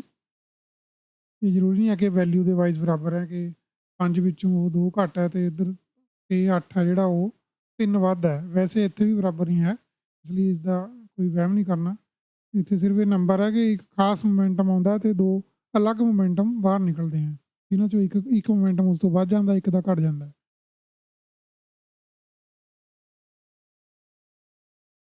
ਅਵਸਥਾ ਵੈਕਟਰ ਦੇ ਰੂਪ ਵਿੱਚ ਅਸੀਂ ਇਸ ਨੂੰ ਇੰਝ ਲਿਖਿਆ ਜਾ ਸਕਦਾ ਹੈ। ਇਸ ਪ੍ਰਕਿਰਿਆ ਨੂੰ ਇਸ ਤਰੀਕੇ ਨਾਲ ਅਸੀਂ ਲਿਖਾਂਗੇ ਕਿ A+K8 ਐਕਟ ਕਰਦਾ ਹੈ ਤੇ A+K3 ਵੀ ਐਕਟ ਕਰਦਾ ਹੈ, A-K5 ਐਕਟ ਕਰਦਾ ਹੈ ਤੇ ਇਸ K5 ਵਾਲੇ ਤੇ ਪਹਿਲਾਂ ਐਕਟ ਕਰਦਾ, ਪਹਿਲਾਂ ਇਸ ਦੀ ਵਾਰੀ ਹੈ ਨਸ਼ਟ ਕਰਨ ਵਾਲੇ ਦੀ। ਤਾਂ ਜਿਹੜਾ ਪੀਲੇ ਰੰਗ ਦੇ ਵਿੱਚ ਲਿਖਿਆ ਗਿਆ ਹੈ ਆਪਣੇ ਪੀਲੇ ਵਾਲੇ ਸਥਾਨ ਦੇ ਉੱਤੇ ਜਾ ਕੇ ਇਸ 1 ਨੂੰ 0 'ਚ ਬਦਲ ਦਿੰਦਾ, ਉਸ ਕਣ ਨੂੰ ਮੁਕਾ ਦਿੰਦਾ। ਇੱਕ ਕਣ ਹੈ ਜੋ ਮੁੱਕ ਗਿਆ ਇੱਥੇ। ਤੇ ਇੱਥੇ ਫਿਰ ਇਸ ਤੋਂ ਬਾਅਦ ਦੂਜੇ ਦੀ ਵਾਰੀ ਹੈ ਪਿੰਕ ਵਾਲੇ ਦੀ। ਇਹ ਪਿੰਕ ਵਾਲਾ ਆਪਣੇ ਇੱਥੇ ਸਾਰੇ 0 ਹੋ ਗਈਆਂ ਨੇ, ਪਹਿਲੇ ਵਾਲੇ ਦਾ ਕੰਮ ਖਤਮ ਹੋ ਗਿਆ।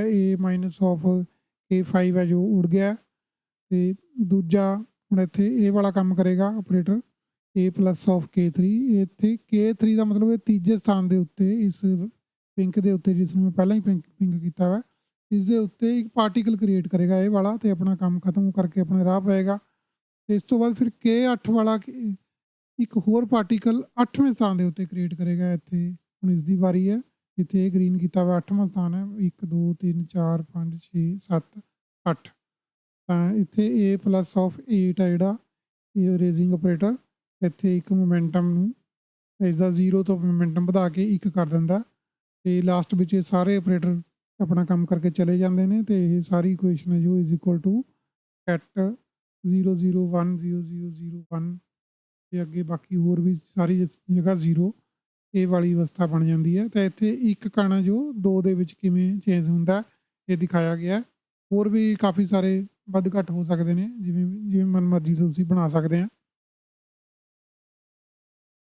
ਇਸ ਤਰ੍ਹਾਂ ਇਹ ਥਿਊਰੀ ਕਣਾਂ ਦੀ ਸੰਖਿਆ ਨੂੰ ਪ੍ਰਕਿਰਿਆਵਾਂ ਦੇ ਦੌਰਾਨ ਬਦਲ ਜਾਣ ਦੀ ਸੁਵਿਧਾ ਪ੍ਰਦਾਨ ਕਰਦੀ ਹੈ।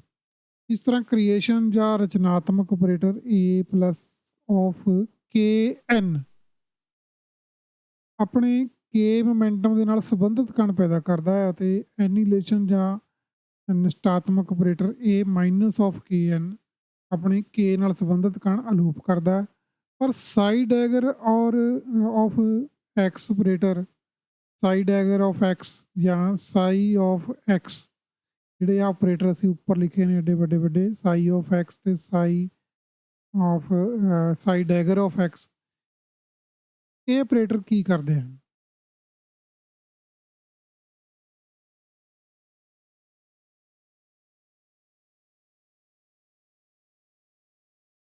ਤੇ ਆਪਾਂ ਅਗਲੇ ਭਾਗ 'ਚ ਪੜਾਂਗੇ ਕਿ ਆਪਰੇਟਰ ਕੀ ਕਰਦੇ ਨੇ। ਸਾਈ ਡੈਗਰ ਪਹਿਲਾਂ ਪੜਾਂਗੇ, ਸਾਈ ਡੈਗਰ ਸਾਈ ਇਸਦਾ ਨਾਮ ਹੈ। ਆਪਾਂ ਅਗਲੇ ਪਾਰਟ ਵਿੱਚ ਪੜਾਂਗੇ ਅਗਲੀ ਵਾਰ। ਹੁਣ ਅੱਜ ਭਾਗ 3 ਦੀ ਸਮਾਪਤੀ ਹੁੰਦੀ ਹੈ।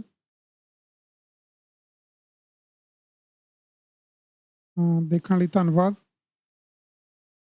ਮਿਲਦੇ ਹਾਂ ਅਗਲੇ ਭਾਗ ਕੁਆਂਟਮ ਫੀਲਡ ਥਿਊਰੀ ਭਾਗ 4 ਵਿੱਚ।